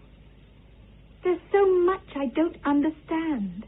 You won't learn the answers by asking your father at the moment. You might know them one day if you wait. Now you better go, Sheila. You'll be late. Oh, yes. Thank you, Hugh. I'll write to Bill tonight. When Bill came, I didn't try to involve myself at all in their plans for seeing each other, but I presumed that they met as often as they could. Besides myself and Maggie, I think there was at that time only one other person in the place who knew about what was going on, and she was very much on their side. Margaret Cameron. Hugh, a quick word, but it's very important. This is all very mysterious. Would you like a sherry or something? No, Hugh, I can't stay. It's about Bill and Sheila. I mean, it's a ridiculous situation, isn't it? It's bad for them, Hugh, all this subterfuge and deception. They deserve something better than that, surely. Yes, of course, but what